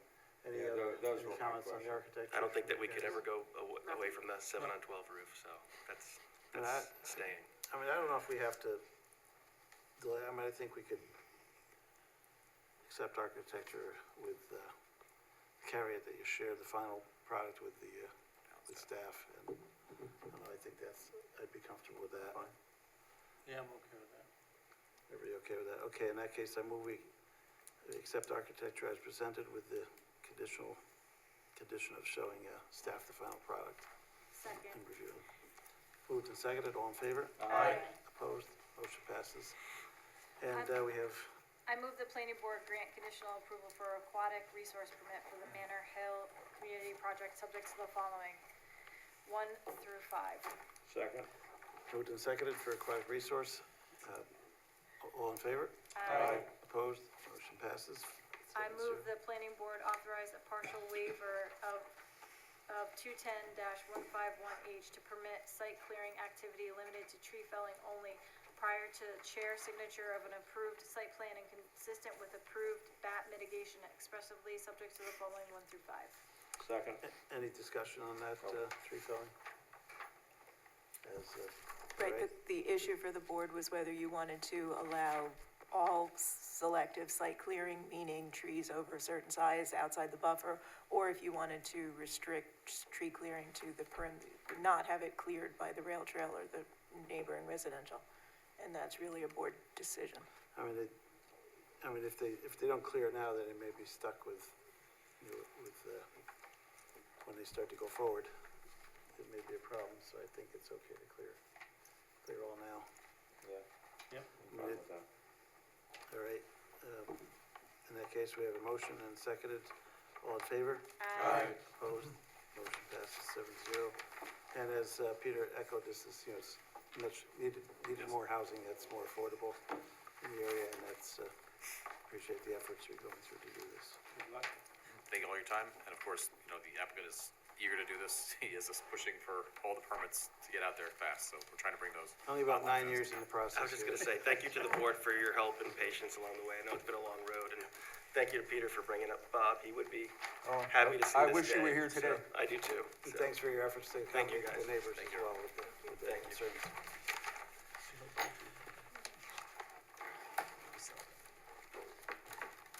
All right, next up is Vassar College. Come on down, Ken.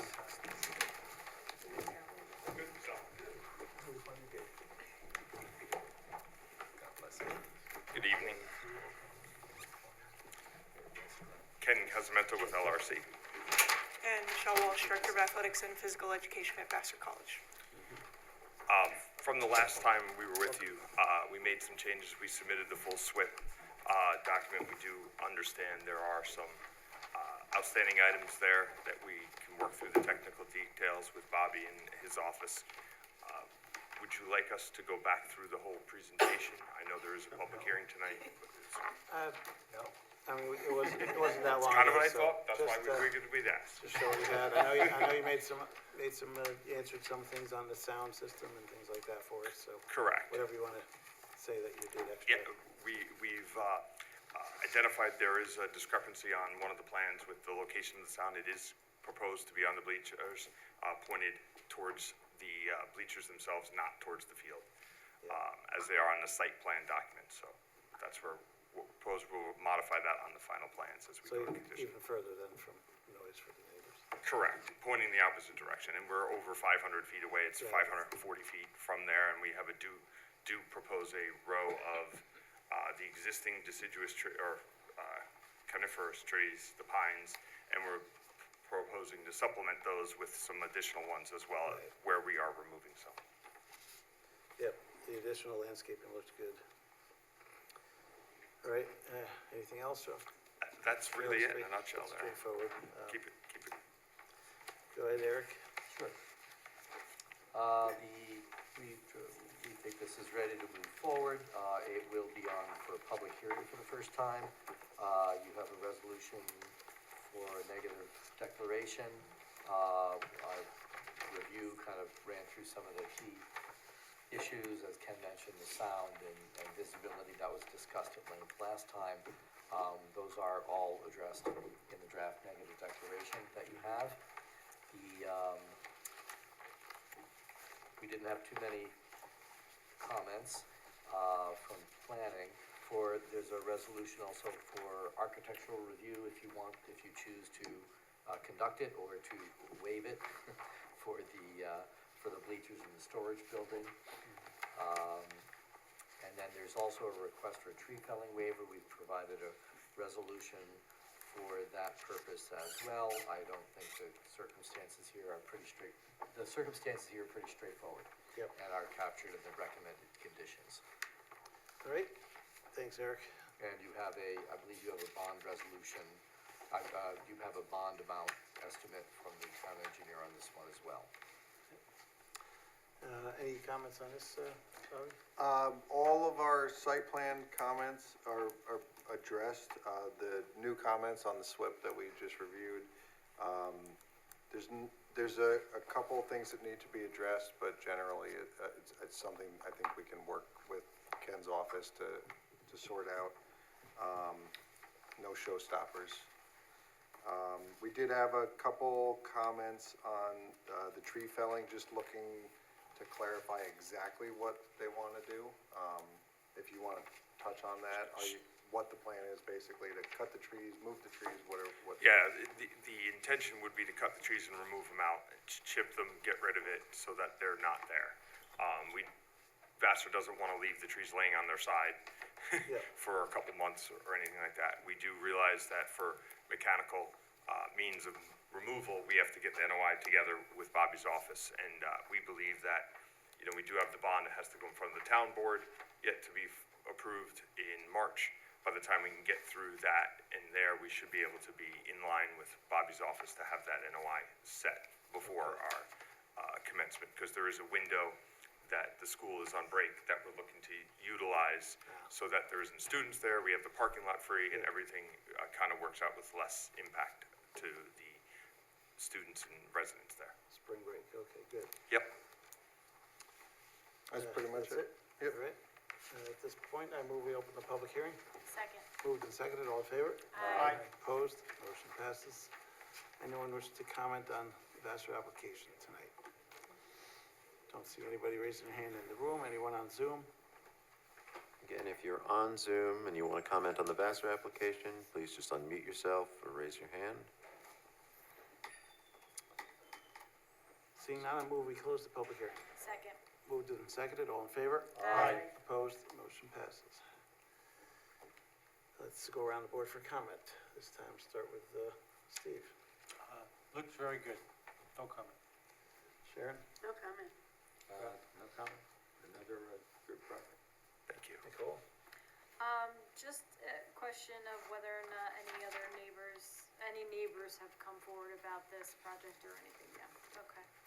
All right, and then, a comment, but I believe this was another person's comment, but I was just reiterating. Indiana bat protections, if you can add it to the SWIP. Yep. And Sid? No. And Peter? Just two. One, thanks for addressing the decibel level. Number two, the bond, 55 or 50 trees is a lot of wood chips. And the bond will stipulate that if they're not hauled and removed, you know, they'll be taken care of, it'll be addressed. So what the bond, the agreement actually, they're only allowed to fell in place until they get their speedies coverage. Yeah, we were just talking about chipping though. They can't do that until they get their SWIP approved and speedies coverage. So what the bond amount is only allowing them to drop the trees, and then if for some reason they abandon the project and don't move forward with it, it allows the amount is to allow the town to go in and stabilize the site. We understand that, just want to make sure that you understand. There you go. Thank you. They went through that same process for the admissions building. So, you stole my question too about the neighbors, so that's good that there's no additional things going on there, so I think we're ready. Okay. I move that the planning board determine that Vassar College Prentice Fields project would not have a significant adverse impact on the environment, and that no environmental impact statement will be required for the reasons set forth for the seeker negative declaration for an unlisted action dated February 19th, 2026. Second. Moved and seconded, all in favor? Aye. Opposed? Motion passes. I move the planning board grant conditional site plan approval for the Vassar College Prentice Fields project subject to the following. Respond to comments of the reviewing departments and agencies, and said response to be reviewed by the planning department as adequacy and completeness inclusive of but not limited to the following 1 through 6. Second. Moved and seconded for conditional, all in favor? Aye. Opposed? Motion passes 7-0. Do you care to pop with the picture of the Sure. shed there? The storage building, I think we've seen it before, but.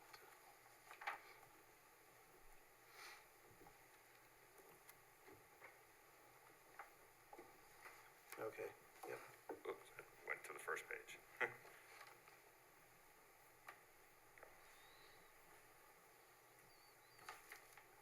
It's very slow because it's a big file. Bear with me a second here. Yep. Trying to get to the end. Where's that located exactly? That's, Right at, you'll see it here, it's right Right at the there, top, okay, of right there. between the two Yeah, fields, right got it. along the edge of the parking area. all right? Getting there. We did work through, one of the big things we did work through, and is in the plans, is phasing. at Bobby's request, to make sure that we're all within under the 5 acres Yep, that's important. at any one time. Here, you can see it here. All right. Any architectural comments on that? It's a storage shed. Anybody, I was interested in you have anything, picture of the bleachers area or? I don't have that bleacher. Okay. I don't believe it's in Not there. that important. I was just curious. Sorry about At that. this point, I move we accept the architectural review for the proposed 900 square foot storage building Second. and the bleachers. Second. Second, all in favor? Aye. Opposed? Motion passes 7-0. I move the planning board authorize a partial waiver of 210-151H to permit site clearing activity limited to tree felling only prior to signature of an approved site plan and consistent with approved bat mitigation expressively, subject to the following 1 through 5. Second. Moved and seconded for tree clearing, partial tree clearing, felling. All in favor? Aye. Opposed? Motion passes 7-0. Good to go. Good luck with the project. Thank you very much. Thank you. I get to stay up. And next up is self-storage, South Hills. Fancy meeting you here. Oh, long time no see. Long time no see, right? Welcome, Ken. Good evening. We had a successful meeting with the town board last night. So we're here before you, hoping to move forward. We have conducted the I&I study, one of the bigger things on the property. We are in the process, we just started receiving the reports from that. Now we're putting that together. We're going to look to get with Bobby and the sewer department and walk through what we found. There are some areas that we'll have to take care of, just general maintenance as well. So we'll walk through that with the town and we'll keep that moving along. Okay, that sounds good. Good that you're doing that project, because that's a big part of the whole sewer area. Let's see, Kristen? Go ahead. Thank you. So it is on for a public hearing this evening.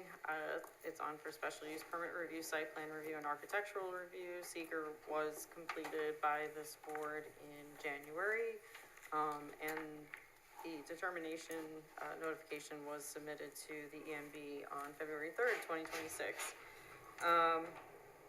My only question, which I just didn't have a chance to touch base with you, Mike, about the town board's adopting of the amendments. It doesn't impact the conditional approval in any way, just because of it being a special use permit that requires a zoning text amendment. They got the zoning text. Will it be like the filing and like the code actually changing and all of that, so. It's, I guess, conditional on once it's filed, right? I mean, it'll be filed within the next few days. And, Okay. yeah, Future. But that's a good question. Toward the end of the, Yeah. Thanks. Yeah. I can assure you that just responding to Bobby's stuff is going to take more than a week. Sure, so it'll probably all work itself out. Yep, Yep, perfect, just wanted to be clear about that. So, the board, I don't know that you have anything to present in terms of architecture. I think we had talked earlier with the board this week, just about how there's no known tenant at this time, but when they come in, when they, actually lock in a tenant, they would probably just come in for architectural review signage, things like that. Signage at the same time, yes. So at this point, staff's just recommending that the board open the public hearing, hear any comments, close the public hearing, and adopt a resolution to grant conditional special use permit and conditional site plan approval. all right, thanks, Kristen. Bobby, what's left? We have no site plan comments left. The only thing left to work out is the sewer investigation that Ken touched on, and then followed up with the application to Tri-Muni, which I don't foresee as a problem as long as they complete the study and address any issues. Do some repairs or whatever. Yeah. All right, thank you. At this point, I move we open the public hearing. Second. Moved and seconded, all in favor? Aye. Opposed? Motion passes. Anyone wish to comment in the room here on this application? Does not look like it. Anyone online? On Zoom, you can go ahead and raise your hand or unmute. Nope. Seeing none, I move we close the public hearing. Second. Moved and seconded, all in favor? Aye. Opposed, motion passes. Let's go around the board for final comments on this one. Peter? Sid? Nope. Nicole? Did the fire district ever get back? Did they have any comments? I think all the comments have been addressed. I know you were working with the building department as well. Correct, yeah, there was an outstanding, issue. Violation or Correct, something, yeah. with the fire system for the Right. building, and that was all resolved. Okay, so they didn't have any comments? They didn't provide any comments, Okay. by the time of us distributing them, but we can certainly just follow up and confirm. Okay, and It's, just, it's in the, and just really quickly, you're not changing anything right now for the outside of the building? No, Okay, not till they have a tenant, I guess. okay. All right, thanks. yep. No comment. My only question, wasn't there a parking lot issue? On the south side, there's some rough pavement. There's some pavement there, we're probably gonna end up doing, there's some repair work that'll need to be done with this, the sewer line that's in there anyway, so it'll all get repaired as part of that. All right, sounds good. No comment. Thanks, that was my question about the pavement before Yep. we get a tenant, so looks like you're all set. I move the planning board grant conditional special use permit approval and conditional site plan approval for self-storage at shops at South Hills, 1875, 1895 South Road, subject to the following. Respond to the comments of the planning board and those received from town departments and agencies, and said response to be reviewed by the planning department as to adequacy and inclusive of not limited to the following 1 through 6. Second. Moved and seconded for conditional, all in favor? Aye. Opposed, motion passes 7-0, and you will return for architecture once you Yes. have a tenant. Thank you, everyone. All right, thanks, Ken. Have a good night. You too. Next up is 51 Vassar Road. He's back with their proposal for some new construction there. Good evening. All right. Brian Watts from Days to Code Engineering. Is my mic working tonight? Yeah, we hear you. Yep. Excellent. So we made it, our submission just to give an update to the town. Where most of the time's been spent trying to coordinate with the Dutchess County Department of Public Works on the site distance concerns that they had. We had a meeting, a Zoom meeting, Tuesday, actually. We were able to coordinate everybody, and they would like us to explore an entrance on the south still. I don't think it'll necessarily work, again, because the real challenge with this site is not just the crest of the hill, it's the curvature of Vassar Road at that location and the vegetation on the residential properties to the south. The applicant has, he's trying to get a new speed study done at this location. He's reached out to Colliers and a couple other companies to get quotes to go out there with the intent of verifying what the actual speed is coming into Red Oaks Mill and Vassar Road here with the Preston and whatnot there, so we can get an actual 85th percentile speed to use. Currently, the county is looking at the 49.3 miles per hour, which is well over a mile south of our site, but it's the only study they have, and the whole road is posted at 40.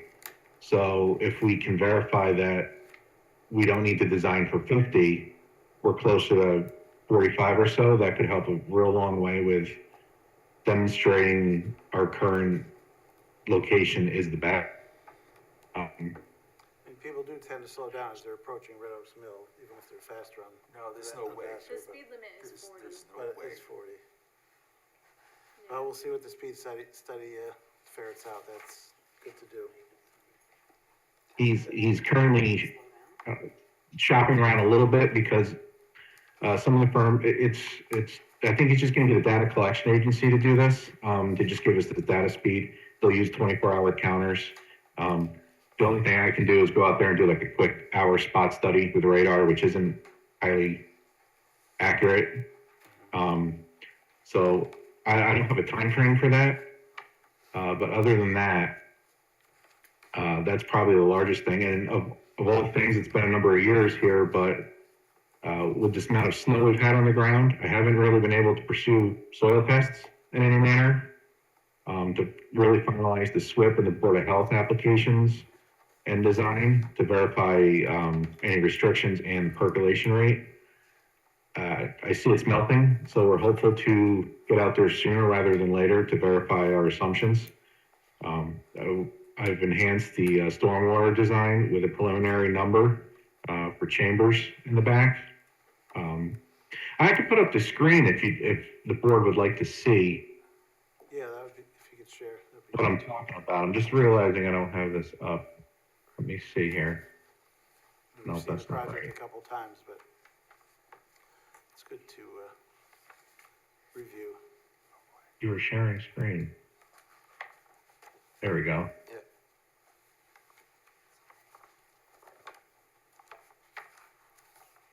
So again, with the site distance, the surveyor had gone out at the end of November on, reshot the site distance from our current proposal. At the beginning of 2025, we had a driveway up here, if the board recalls. And we had him shoot from this point and this having the more acceptable left sight distance in terms of distance. The crest we're talking about is right here.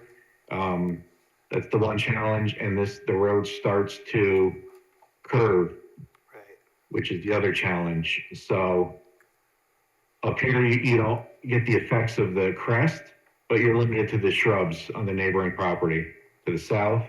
And then the project further south than that, there is a sign.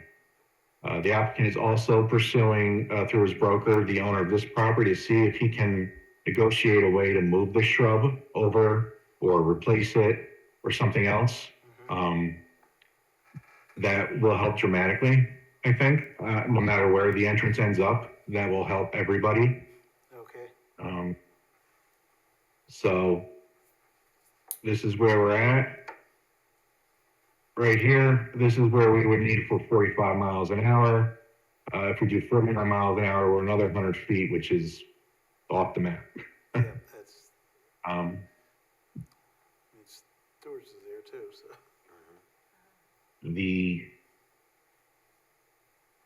Let's see, which one was this one? So again, we've added, we flushed out some of the drainage and grading details a little bit in here.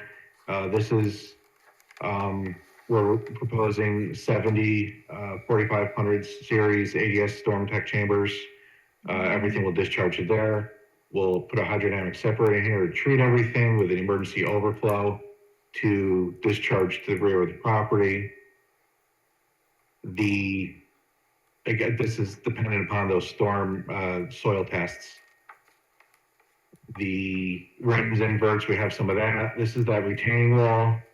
Ready rock is what we're proposing with a 6-foot chain link fence on the top. The fence is there because for safety, because of this height. It steps up here, well, down to the existing grade. And then as the grade rises here, the wall gets shorter and shorter. The existing neighbor's house is approximately here. Yep. This is the existing tree line. It's pretty healthy little tree line in there. Remnants of the existing, the previous fence. They'll get down all the rest of that and put along the border the Trex fence. We're showing a woodland brown, I think they called it, this vertical fence to try to blend it in. And then we'll pick up the chain link fence right here. So we got that out there. Not sure if we have any other large issues. We're just trying to add some of the details as we go along. Really dependent on our speed study right now, but we wanted to let the board know we are trying to coordinate to the best of our ability and move this along. Yeah, yeah, if you're able to get the bush moved, for example, that will help. That will help, that would be a major improvement, and then once you remove the bush, the next restriction, again, would be the sign. That's a little more difficult, Yeah, It all depends on the speed study as well, I suppose. speed study, yes. All right. Thanks for your, So I don't know if everyone, yeah, I can show where that is in Google Earth here, or we can just move on. what were you trying to show? Just so the public and anyone interested knows, that's our site right there. This is the healthy bush. They do trim it. I've gone up there to look at this. Somebody does trim this side on a regular basis. You can tell from the, you can see the prunings. If we do move this bush on the next property, this is the next obstruction. And then beyond that, we get into a grove of trees that we really can't do anything with. Canopy there. All right. Pretty clear the other direction. Very clear. This is approximately where we're proposing our entrance right now. And this is that crest. And by our surveyors' measurements, while this is not ideal, the ultimate hindrance is again this bush right here at this point. If we go up to where the county is proposing, my preference is the site where it is because it separates the traffic as much as it can from the residential. But again, we minimize the effects of that, the road grade, but this doesn't, still there. Yep. All right. Thanks for the overview. Kristen? It is on for a public hearing this evening. It is on for seeker review, site plan and architectural review. For seeker purposes, it's an unlisted action subject to a coordinated review. The planning board declared its intent to serve as lead agency in November 2024. No objections were received. So as Brian noted, we're still waiting on some coordination and consultation information and updates from some of the interested involved agencies. So Department of Health, Department of Public Works. I actually participated in the meeting earlier this week that Brian spoke of. So again, just to be clear, DPW wasn't satisfied with the response to comments that they received based on what was provided to them to respond to. And they are using DPW is using an analysis that is using a figure of 49.2 miles per hour, so rounding up to 50. The higher the speed that's anticipated for this corridor, the greater the site distance measurement is required. So those mitigation measures that have to be installed or imparted in the site plan process. So to that end, based on that conversation from a couple of days ago, the site layout may change. One of the things that could be implicated in that, again, as Brian noted, is the driveway. But more importantly, of note of that item is that it's closer to a parcel that's located in R20 zoning district. When we set out to start this review of this project, we were trying to keep the traffic flow parking away from that property as much as possible and provide screening and a buffer. So that is something that I think you may weigh in on this evening, but really until we have the data from the traffic analysis and there's more conversation with DPW, I'm not really sure to what end the board can really provide direction at this particular moment in time. We did provide comments based on the submission that was provided to us this month. And some of the concerns that I had raised, and I don't know if the board wanted to ask about, was just the retaining wall is pretty significant. There's a 6-foot fence proposed on top of it. Maybe there's something that's a little more aesthetically pleasing that could be placed there. But I had some concerns about site circulation, the placement of an EV charging station along Vassar Road, while appreciating that EV is being charging stations are being proposed, maybe in this instance, right along that roadway to the point of sight distances and other things of having electrical panels and having to then provide screening and around them, maybe along this part of the property, it's not an appropriate location. I know the board had mentioned considering maybe just having you lay groundwork for potential installation, future installation of an EV charging station, or Still has- I mean, relocating it still has somewhere to on be- site. If it's still gonna be in that, I mean, it needs to be near handicap parking space too, so, Yes. by town code, so it's, however that works out. It is a Dollar General, so there's also that to consider.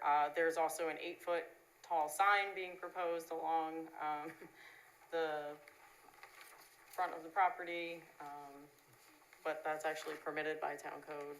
I went over that with the zoning administrator. Yeah, I have some site plan comments, but I really don't want to spend too much more time on it because, again, without some additional information, I don't Yep. have much else to share. So at this point, open the public hearing, hear any comment, adjourn, and defer. And at this point, you're hiring a traffic consultant and so on, so Rachel's giving me the death stare. I would recommend that you would defer until April. I don't think you're gonna make the Monday submission deadline, Brian, right? No. Yeah, so, I mean, you gotta do. I wish I could, but I mean, was there any conversation, because I know this came up earlier this week, about engaging the property owner to the north about through traffic again, or working with existing driveways, or in only, or out, ingress only out, you know? we looked at this at our office because of the grading, because there is a grading change here. So to get a car, traffic, truck, or anything through here is problematic. It would change the grade of the site significantly, as well as to get a semi truck, a large truck, or even a fire truck around and make the appropriate turns as well as into here is also a challenge. And while we haven't discussed it, I'm not sure what the site distance is even from this driveway in light of the 50-mile-an-hour speed that the county's asking us to use. I think that puts them up here, and we're not too much better than here or here. Because then we are really fighting the hill. This is still grading down a little bit until you get to here. Right. This is probably about where it starts leveling out. So I don't think it's feasible to really have any kind of through traffic here maneuver and work with this site and its current for this current proposal. Well, something to take a look at, I guess, anyway. Anything else, Kristen? Not at this time, no, Great. thank you. Bobby? Yeah, we have, most of our comments are around stormwater and some drainage. They do obviously still need approval from the health department on the septic system. They will need to provide a full SWIP once they have their soil testing conducted, at which time we'll review the SWIP. The one thing that we wanted to be looked at is there's an existing gravel driveway that is on the I think that's the northern property line. Right. That the adjacent property owner utilizes to access the rear of their building, which they've agreed to retain that access as part of this application, but we're just looking to see if there's any legal agreements that need to be prepared in order to ensure that that access is maintained for the adjacent property owner. And then just a couple comments on grading and obviously the coordination with the DPW. Great, thanks, Bobby. At this point, I move we open the public hearing. Second. Moved and seconded, all in favor? Aye. Opposed? Motion passes. Can you share your screen at this point and see if anybody wishes to comment on Zoom? No, here we go. There we go. Here we go. Nobody's Anyone on Zoom wish to comment on this application? Nobody waving frantically. I move we adjourn adjourn the public hearing to April 16th, 2026. Second. Moved and seconded, all in favor? Aye. Opposed, motion passes. Go around the board for comments. Start with Sid. No comment. Peter? Did I hear correctly that the county had the speed there at 49 miles per hour? 49.2, yeah. It was a study that was, I think you said like a mile up the road, Brian? When was it done? I don't know. 2020, I'm speculating, it was in 2022, I think just before COVID, actually, I believe. It was done south of the elementary school. There's it's where the Vassar Road widens and there's a painted island that runs in the middle. Yeah, it's a big straightaway. Here, actually, I know it's, No, we don't need to. Okay, yeah, that's it, that's the, thank you. The other question, and I follow up on what Bob had to say on the gravel driveway to the north.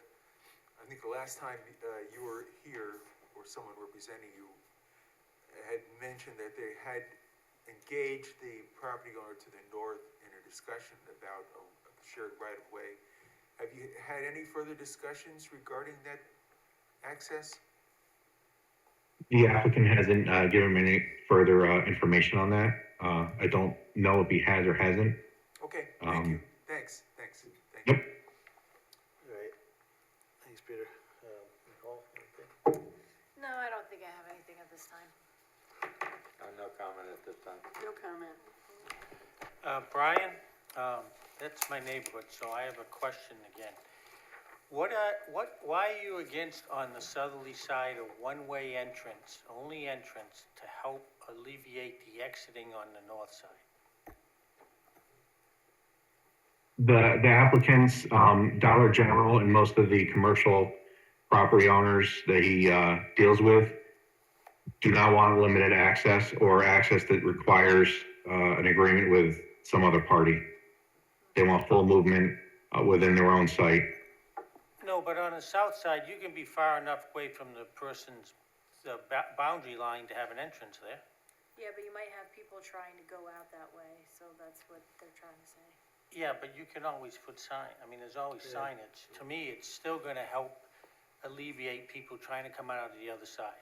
Where it's across the street is Stewart's, so you're gonna have people trying to take a sharp turn in, trying to come out, and just have a better entrance into that spot. To me, we should look at it, because I walked that area many times, and I'm very concerned with one entrance and exit. Well, the driveway location is ultimately gonna be determined by some of the conversation and analysis that's forthcoming. So DPW ultimately has jurisdiction over that road, so we're gonna have to get the traffic data. They're gonna have to analyze that with DPW, and then we would go from there. Because I know that you're saying ingress only, like having it enter the site. But will someone evaluate that? We can always bring in our traffic engineer. We were more or less relying on DPW to do their own analysis since it's their. Well, all I want is someone to look at it as an option. That's all I want. Did someone look at an option of and from the south side, an entrance there to alleviate all the pressure? I just want it looked at as an option. It may be a bad option, but at least look at it. Someone Ingress evaluate. only on the south side of their frontage? How will that? Yeah. How will that help? I think that was what was getting. Because what's happening is the road comes up like this and straightens out. Where the exit is right where Stewart's is. Right, that's correct. So you're gonna have people trying to take a sharp turn, that you go past the entrance as it's designed, and you're gonna have to take a sharp turn and come back. If you had an entrance that came you in, that allowed them to go to the right of the building, it's free flowing. And it then relieves some of the tension of people trying to get out. The point that you made is valid. Some people may try to use it, but that would be crazy, because that's even closer to the blind spot. If someone tried to take a left turn there, I would question it. But it's more at the top of the hill, so it's. But you're coming over the hill and it gives you an easy access into the property versus coming up and having now to make a sharp turn. Why don't we mention it to the DPW as something for them to consider? That's all I want someone to do. ultimately, Look at it as an option. Does it alleviate some of the concerns? We'll add that as part of our comments, part of planning board comments to look into. Yeah, and also, just as a point too, this area was subject to, they had to complete a, complete streets checklist. And just thinking about complete streets, we do in these areas try to limit the number of driveways accessing a property and how many driveways appear in a certain stretch of roadway. But to your point, I'll just bring it up to DPW and that's a county office, right? So Stewart's across the street has 3. Yeah. Why should this one only have 1? Yeah, well, it's been there a long time, but I didn't design it. going forward to try to minimize that because there's, you know, we're planning a sidewalk here too, and then that has to cross multiple vehicle entrances. Part of the challenge of using 2 entrances at the same time, and either entrance or exit in this particular spot, is the height difference between the southern versus northern part of the property. There is a difference in height once you get down into that property, so to try to get a sidewalks, buildings, grading around all sides, it becomes a little problematic there. You end up with some very steep driveway in the south to get down to the elevation of the building. Or if you raise the building up, you end up with a large grade differential on the north side. So Yeah, it kind of gently slopes down that way, so, or not even gently, a couple spots. All right, let's see, my 2 cents. Outside of sight distance, we had I was out there at the gravel driveway supposedly is kind of a mud pit at the moment. And looks like the neighbors are using it and going out that exit we were talking about. They're not going straight out to Vassar because it's all still snow there. But they're going around the building and coming out the existing mall exit. So that's the way it's being used at the moment. And it's not much gravel there. So that'll need to be improved. I don't know whether it's whose responsibility to do that, or you know, with the neighboring mall is the one using it, so. But it's a mess right now. All right. Okay. I move to the planning board defer further action on this application, direct the applicant to respond to comments in writing for the planning board and those received from town departments and agencies, included but not limited to the following 1 through 9. Second. Moved and seconded, all in favor? Aye. Opposed, motion passes. Good luck with the site distance study. And we'll see you back here in April probably. thank you, I appreciate your time. Take care. Next up is Aldi, Mid-Hudson Center. Who's on here representing Aldi? Good evening. Can you guys hear me? Yep, thanks. Let me share my screen a second. This is good, you don't have to actually build the building, it's already there. All right, can you see my screen? Yes, Now we see it. Yep. All right, so good evening, everybody. My name is Richie Lanos. I'm a civil designer at APD Engineering and Architecture. Joining me today is our architect, Clint Batista, along with our Aldi director, Bruno Lorenco. And we're pleased to discuss this project with you guys this evening. A little background to the site. This site, the Aldi store will be located at 3456 North Road within the Mid-Hudson Center. I'm gonna switch this one.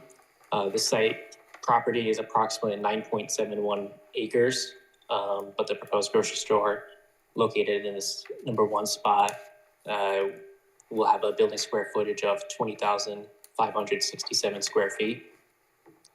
The store hours will have a time frame of 8 a.m. to 8 p.m., 7 days a week.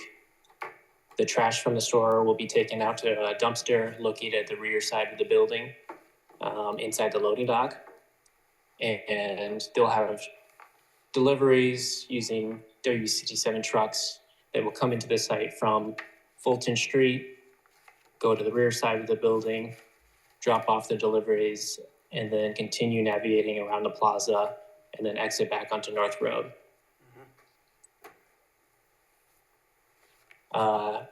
There are some minor changes to the parking area directly in front of the store. These include restriping the parking area to include 4 ADA spaces in front of the door, along with some additional striping for curbside pickup.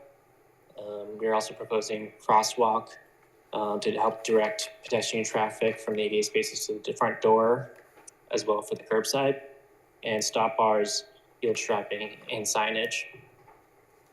We also have building elevations and building samples of what the building facade will look like, but I'll save that later for the architectural review. We did receive comments back from the town, all relatively minor. There were 2 comments that we would like to discuss with the board in regards to the crosswalk and the dumpster enclosure. There was some concern regarding the crosswalk leading directly into the drive aisle, which we understand. I think the initial intent when we were adding this was to give some visual cue for any drivers going through this area to kind of be mindful that there will be some pedestrian traffic going across this drive aisle. I know one of the comments that we received in one letter stating provide standard crosswalk locations and design on the plan and details. And then I know we received another comment from, I believe it's engineering department, saying to remove the crosswalk. Aldi is okay with trying to figure out a different location for these crosswalks or remove them altogether. I think one alternative design that we were potentially thinking was shifting it over so it would end kind of facing the island instead. The general pathway for these customers are still going to enter this direction, but again, it was just the visual cue is why we kind of initially added it. But Aldi is open to kind of working with the town to determine what's the best path moving forward for this area. Okay, it's just a little odd when, where the vehicle stop bar comes up and there's a crosswalk right in front of it as you're driving, so. Correct. So again, relocating it or removing it, that was just clarification on our end from the town. If we did, or if the town wanted to remove it altogether or still keep it or relocate it. Yeah, I'm not sure it's needed, but we can discuss it. All right, anything else? Yeah, there's another comment on the trash screening, stating that the dumpster needed to be screened. The adjacent tenants didn't have any screening for the dumpster, so we were just wasn't sure if it was required on our end. We know there was a railway behind the property, so again, just asking for clarification if that is required or not. Well, it's no longer a railway, it's a rail trail. So, Sorry, rail trail, yep. Yeah, it might be at some point. a lot of activity will be going on there. All right. Could be a lot of activity in the future there. Let's see. Eric? Sure. It's a new application for site plan and architectural review. It does meet the criteria for secret type 2 action, which would need no further environmental review. There's a resolution for that. Yes, it did. So for site plan, it's really pretty minimal with regard to site plan. It's only the only, as you even mentioned, the only questions and comments really have to do with the layout of parking and vehicle and pedestrian circulation. To that end, a lot of my comments are really just have to do with defining what is where. And I guess I would suggest to address having, if it could be an engineered drawing, it would be a lot easier to understand the relationship of stop bars and crosswalks and signs and parking. So that would be a great help. With respect to your comments on the crosswalk, rather than debate about the layout of the crosswalk, I just suggest a traffic professional could probably give you some ideas on how best to accomplish it. If there's no way to make it work, you obviously don't want to designate something for pedestrians to use that's unsafe. On the other hand, there will be pedestrians there. So I would just suggest have a traffic professional help you with that. And the comment on dumpster was not for screening. It was just pointing to the requirement that there be an enclosure for the dumpster as required by the town code. Because so there are not free-floating dumpsters that move around all over the place. And then the enclosure itself does happen to provide some screening. As well. But that's a requirement in section 210.112. I think I cited it in the comment. If I can interject for a moment, the section that's referenced is titled trash receptacles and containers. So there really isn't anything regarding an enclosure. There's screening mentioned in that section, but there really isn't anything that talks about an enclosure. And there's also some requirements in there for fireproof or fire resistant, but the language is a little awkward where I don't know if it's referring to the container itself, like the dumpster. I'd be happy to talk about that with you offline, or with the zoning administrator. Basically, it's the enclosure. It's often used. It can be masonry. It can be fencing. It's a fixed enclosure to contain the refuse and the receptacles that go inside of it, so that the trash doesn't go all over the place. Okay. Yeah, fairly standard. with that, Most of them are done with a concrete block. Yeah, correct. So with that, there's a couple of minor comments on laying out the plan a little more legibly. And there's resolutions for public hearings, to open the public hearing, to classify it for seeker for no further environmental review. We do think it's amenable to a conditioned approval if the board agrees, and that most of these can be worked out as conditions of approval. Yeah, it's an existing building and just a few changes in the parking areas, so. Bobby, anything? I won't cover it again. My only comment was on the crosswalk, so we can sort that out. All right. Nothing worse than a crosswalk coming to a stop sign Yeah, in a vehicle. I agree. So if there's a way to bring it to the island and flip your accessible parking so that the striped area meets maybe a crosswalk through the curb island, and then maybe you can move a couple of your ADA spots over to, I don't directionally challenge, the north, I think, and have the same thing with two crosswalks coming into the islands. I don't know, it's just a thought, but. We just reviewed plans with, the Galleria. They've got crosswalks all over the place that cross drive aisles to get to parking bays. So I don't think it's a big lift to figure it out. Yeah. All right, that could be conditional then to work it out with staff.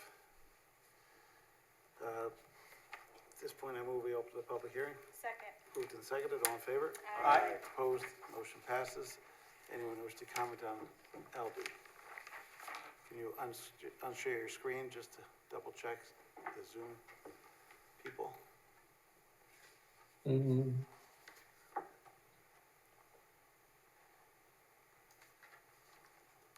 Sorry, that difficulty. Still there.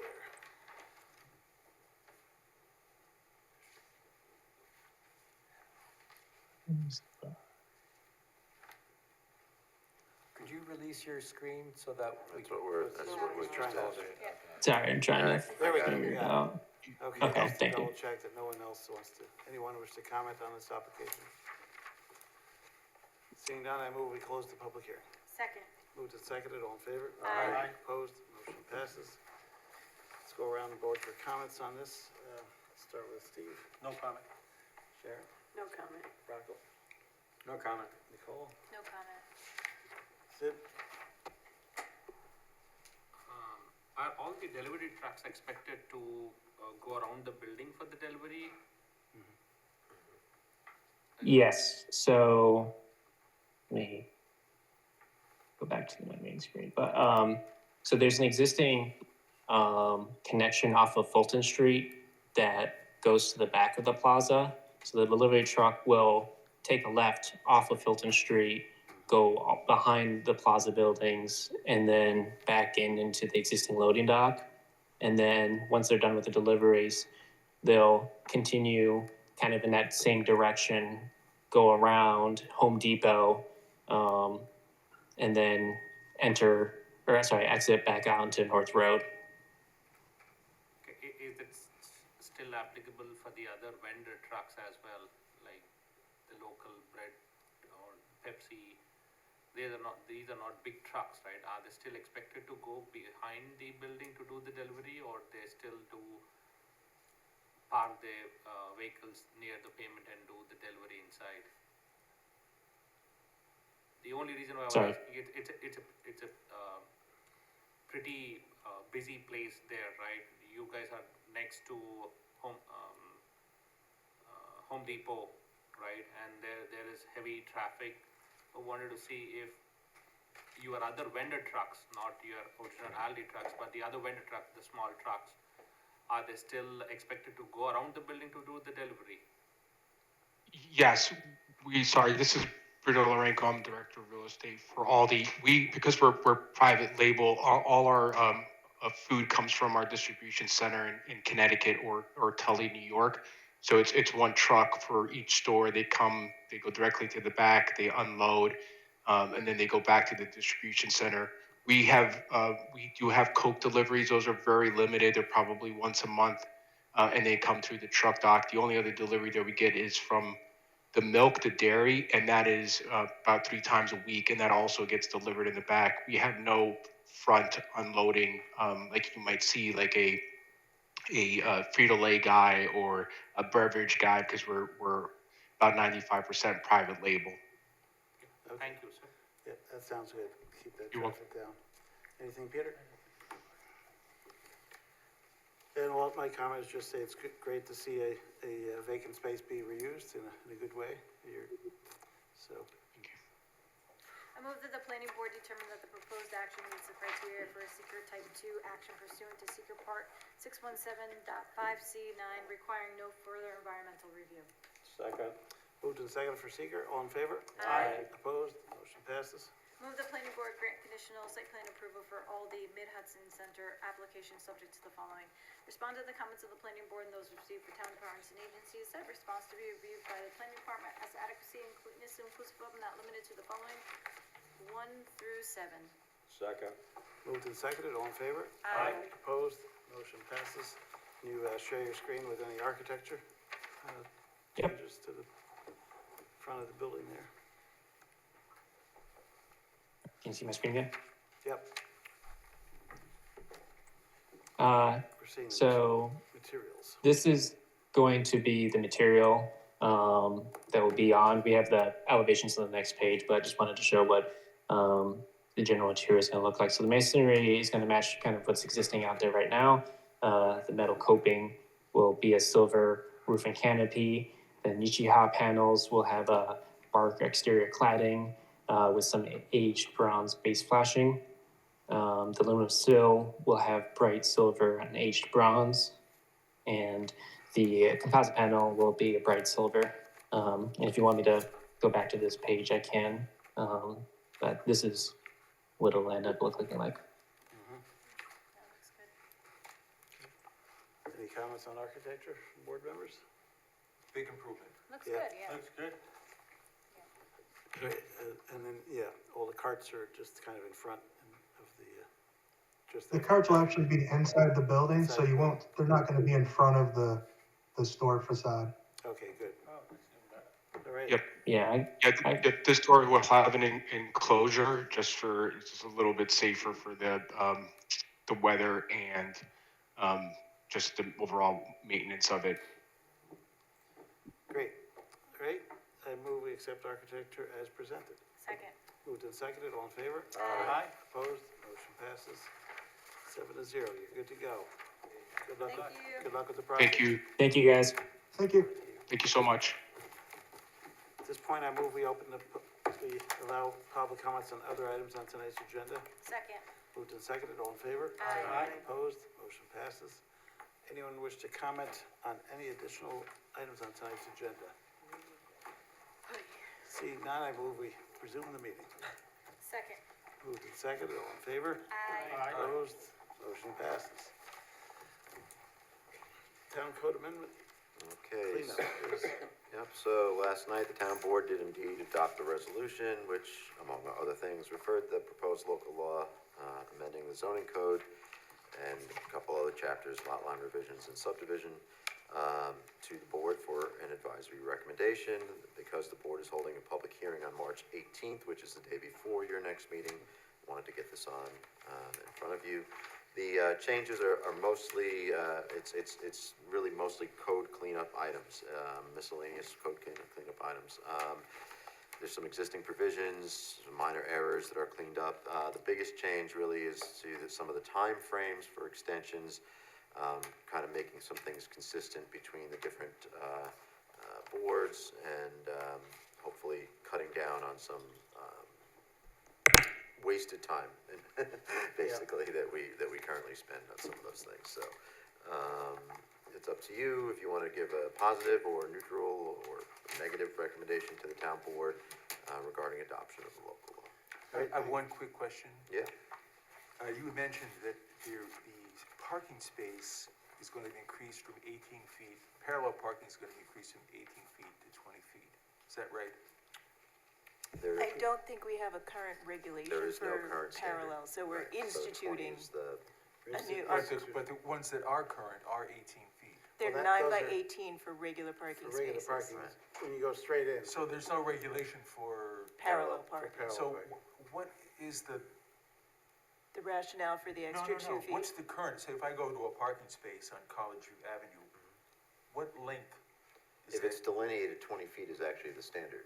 But we didn't have it in our code. So it is 20 feet? Yeah. Oh, terrific, okay. Yeah. Yeah, I think it's good to do a positive recommendation to get these items cleaned up. and Yeah, have, the reason I was concerned is if we went from 18 to 20 feet, we're Yeah. gonna be losing a lot of parking spaces. Oh, yeah. Yeah, you We need, don't want to do that. you need a little bit more room unless, I mean, you can fit 2 smart cars in there, but not Bobby's truck. I think they stopped making smart cars.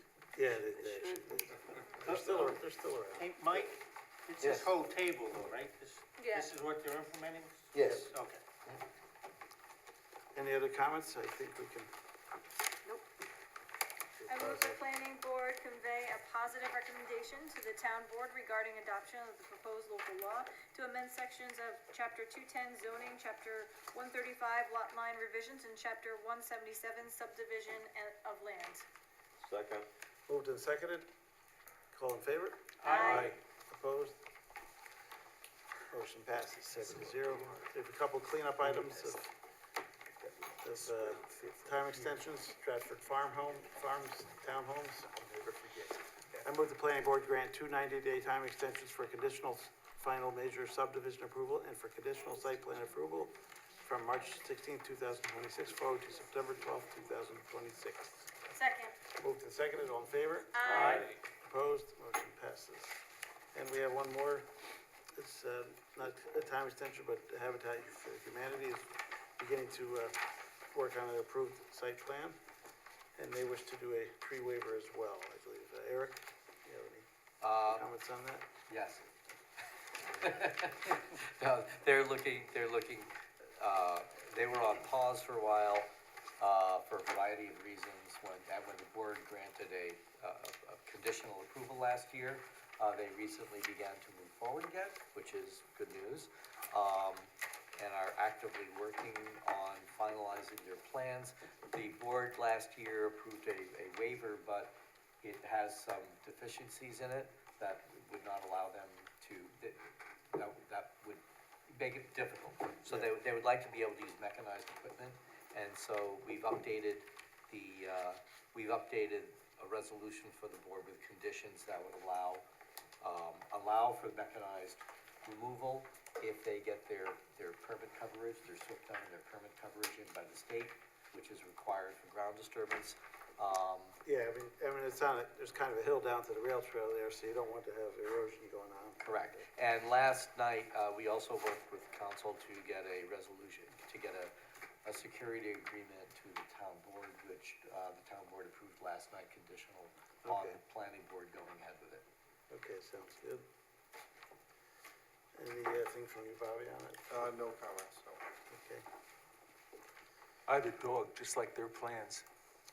She's on pause. Time to go? Any comments from other members on this? Poor guy's been waiting all No night. comment. Let's read the motion, come on. I was curious, did they say when they wanted to start constructing homes, or they have to infrastructure to do first? They have to build a road that's going to There's be a lot of- dedicated to the town, and yeah, there's, Probably next spring for houses. If you You want wanna- to, yeah. yeah, since I guess you've been here all night, right? You might as well, get you a chance, yeah. I do. Todd Bone for Habitat for Humanity, Dutchess County. So this will give us the opportunity to take care of the trees before bat season. Yeah. And then from there, our plan is, we're very close to satisfying the requirements for the chair signature. And it's gonna be way before when we can start again, cut down the trees. So our plan is to do infrastructure first and then move forward with the houses. Houses wise, probably won't be till next year, but this will help very much to satisfy the requirements of our state funding to get that process rolling again to lock in the funding. Okay, that sounds good. All right, appreciate the comments. Go ahead. I move the planning board authorize a partial waiver of 210-151H to permit site clearing activity limited to tree felling only prior to chair signature of an approved subdivision plan and consistent with approved bat mitigation, especially subject to the following, 1 through 5. Second. Moved and seconded for tree clearing, all in favor? Aye. Opposed, motion passes 7-0. I move that we terminate tonight's meeting. Second. Moved and seconded, Second all and in third. favor? Aye. Opposed, motion passes again. Signing off here. Night. Good night, everyone. Too, sir. Thanks. Take care, Bob. Oh, my God.